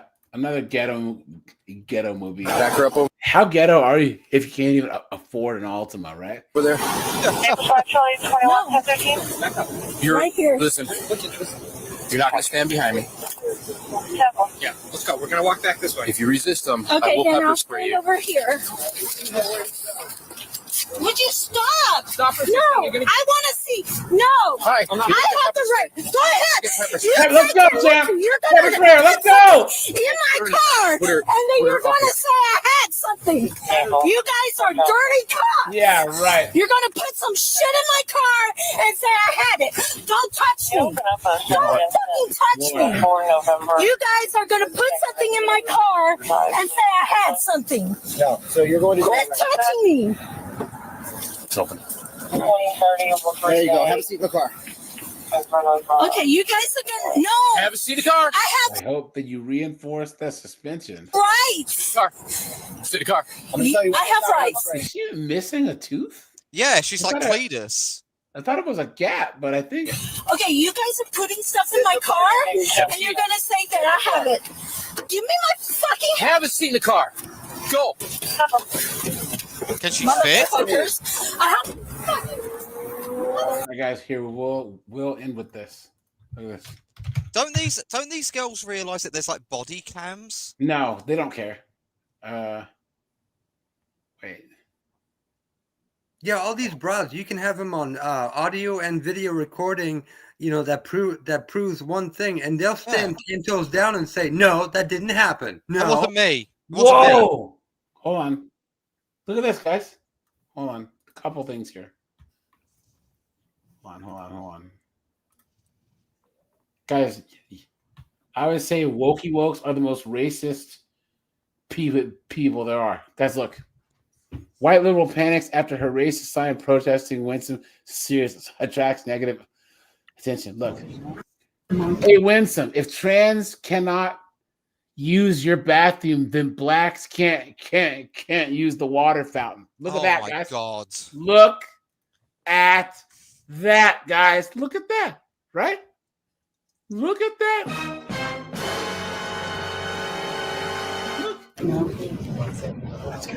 Thank you. Apologies for this speaker, please. Of course, it's a boomer. Look at that, guys. Look at that. If trans can't share your bathroom, then blacks can't share my water fountain. Unbelievable. This is what, like, AJ, this is why you see so many of these boomers, like, out in these No. protests. This isn't just a boomer problem. This is a woke, far left, liberal problem. You stupid woman. Guys, no, guys, how many times when they struck down RVW, who was the first person that they came for? Clarence Thomas. And how many racial slurs did you see the woke left throwing at him? Uncle You know what I'm Tom, everything. They hate him. Well, what I'm Guys. saying, what I'm saying is with these like boomers is that they missed out on like the people who were actually fighting like Jim Crow and all this kind of stuff. No. It's like now they want to redo that with like the trans stuff. No, listen. The boomers were born post-war, so 1952 to like 1969. So the older boomers were the ones that were actually like in the mid 60s and 70s, in the middle of the civil rights movement. You know what I'm saying? Like, so my dad or my mom was what? A teenager when they integrated society. There were still civil rights marches going on in like 67, 68. There was the so like the older ones. Like, how can they even equate this to like? Because she is in some woke echo change chamber. Because why would an old person even care about trans stuff anyways? Yeah. This is exactly what someone from Vermont is like. That woman is exactly what it is. Here it is, guys. To a T. Watch. My car's literally broken down. It's not driving. Right, you shouldn't really be here. I'm sorry. You'll need to move. Yeah, but I can't move the car. Well, why are you here in the first place? I was driving and then it broken down. I'm not necessarily here on purpose, but I'm not even like really outside your house. Well, you are actually. And my boyfriend's going to be coming any minute. Your boyfriend? Yeah, my boyfriend. Yeah, he's Alan. Alan? Alan. Look, my car's broken down. I thought it was Gavin. Watch. Yeah. What is this, Alan? What? You are Alan. This is Alan. What's the problem? This is Alan. Look, buddy, my car is broken down. She's saying He's that. talking rubbish. It's not breaking down. It's not breaking down. Look at how a woman is just manipulating. It's not started. No, it's not. It's not. No, yeah. Just press the button, see if it starts. Look. Don't encourage him. No, don't It's broken encourage him. down. He's talking It's broken down. He's talking rubbish, Alan. He's talking rubbish. What's your problem? I have a problem. It's the fact he's parked outside your house. Did Yeah. you for yourself? Ow. He doesn't even care. Yeah, little boy, Alan. Have you got any Allen keys, Alan? Oh, Have you got your Allen keys? And what happens? The guys start getting along, and the woman gets pissed. The guys start getting along, and the woman says, "How dare you? Look at this. Watch." Can you stick up for me, please? Because he's. But I've not done anything. You're a dummy. He's broken down. He's parked outside your house, Alan. He's not parked. He's broken Oh down. my god. Well, whatever. It needs to What's move. up with- I can't believe you're not bothered about a car that is not yours. I'm not. If you think about it, I'm not even outside the house. You are outside. Yeah, but I'm not blocking the drive. You're outside the house. You can still park on the street, you dumb 304. Yeah, but look, I'm broken down. What's he gonna do? I'm not talking Mate, to you. have you called a recovery vehicle? Yeah, I have. I'm waiting. You're going to need recovery. Could you please just Am get- I? Yes, you are. Really? What are you gonna do? Are you finding this all amusing? Are you? Yeah, my car is broken down. You know, I've got enough problems to like even think about your sort problems. it out then, please. Then Alan. He has. And this is a white privilege woman. Yeah. This is it. What's he gonna do? Leave him alone. He's laughing Broken at us. down. I'm not surprised. I'm not surprised. Look at You two you. are just ganging up on. You're ganging up on me now. No, we're not. Yes, you No, are. we're not. Is it because I'm a Is he said, Oh is it my because God. I'm a woman? Look at that. Oh my guys. god. You know And the what funny else thing is, they wanted them to. She wanted them to like fight. Exactly. She called guys. If this was if this okay. If Was this Nug situation Nug, played they out would kill each differently, other. No, if it would have been any type of guy who would have been a road rage guy, any type of dude, white, black, or whatever, she could have got Alan killed. Yeah. No, this is Alan who like goes down the local pub and plays darts. Yeah. And he was Yeah. like, what? And guys, every guy knows, oh, your car's broken down. Sorry, man. Is there any help that I can give you or whatever? Yeah. That's why he asked, have you called a tow truck? Because he would have probably called one for him. If he didn't have this dumbass 304 wife, he probably would have invited him in his house for a cup of tea. Yeah. My And car's she's literally touching broken his car. down. It's not driving. He would have been well within his rights to pepper spray her ass. So, but all right, guys, I'm gonna shut this bad boy down, guys. I will be live 4 p.m. tomorrow, guys. Single moms crash out day shift. Guys. Sunday is gonna be the 17K special where I talk about AI, right? guys, just how this could change everything from the job market to relationships, everything, etc. Guys, like, yeah, I think it's huge. I've been wanting to talk about AI for a long time. So it's the same as the pregnancy robots you were talking about. Yeah, it's very similar. Yeah, very, very parallel. Guys, I don't like AI as far as like the whole AI art thing. I don't like AI. I especially don't want self-driving cars. No way. If I'm gonna die in a fiery crash, it's gonna be me behind the wheel. You know what I'm saying? So, all right, guys. Yeah, guys. Yeah, but guys, anyone whoever wants to call in, guys, call in. You know what I'm saying? Guys, we don't judge, we don't scream, we don't yell. We yell at 304s, obviously. Yeah. Guys, here's the thing. Even if we agree to disagree, so for instance, snowboard's religious, I'm not. Like we disagree on that one thing, but that doesn't mean that we're gonna disqualify each other. Anonymous is English. We beat them in a war once. And saved them and two others. I'm just playing. But guys, we always laugh. Guys, one of my biggest regrets ever. Like that's so. Oh man. Yeah. I could just imagine how the world would be if it was just Oh.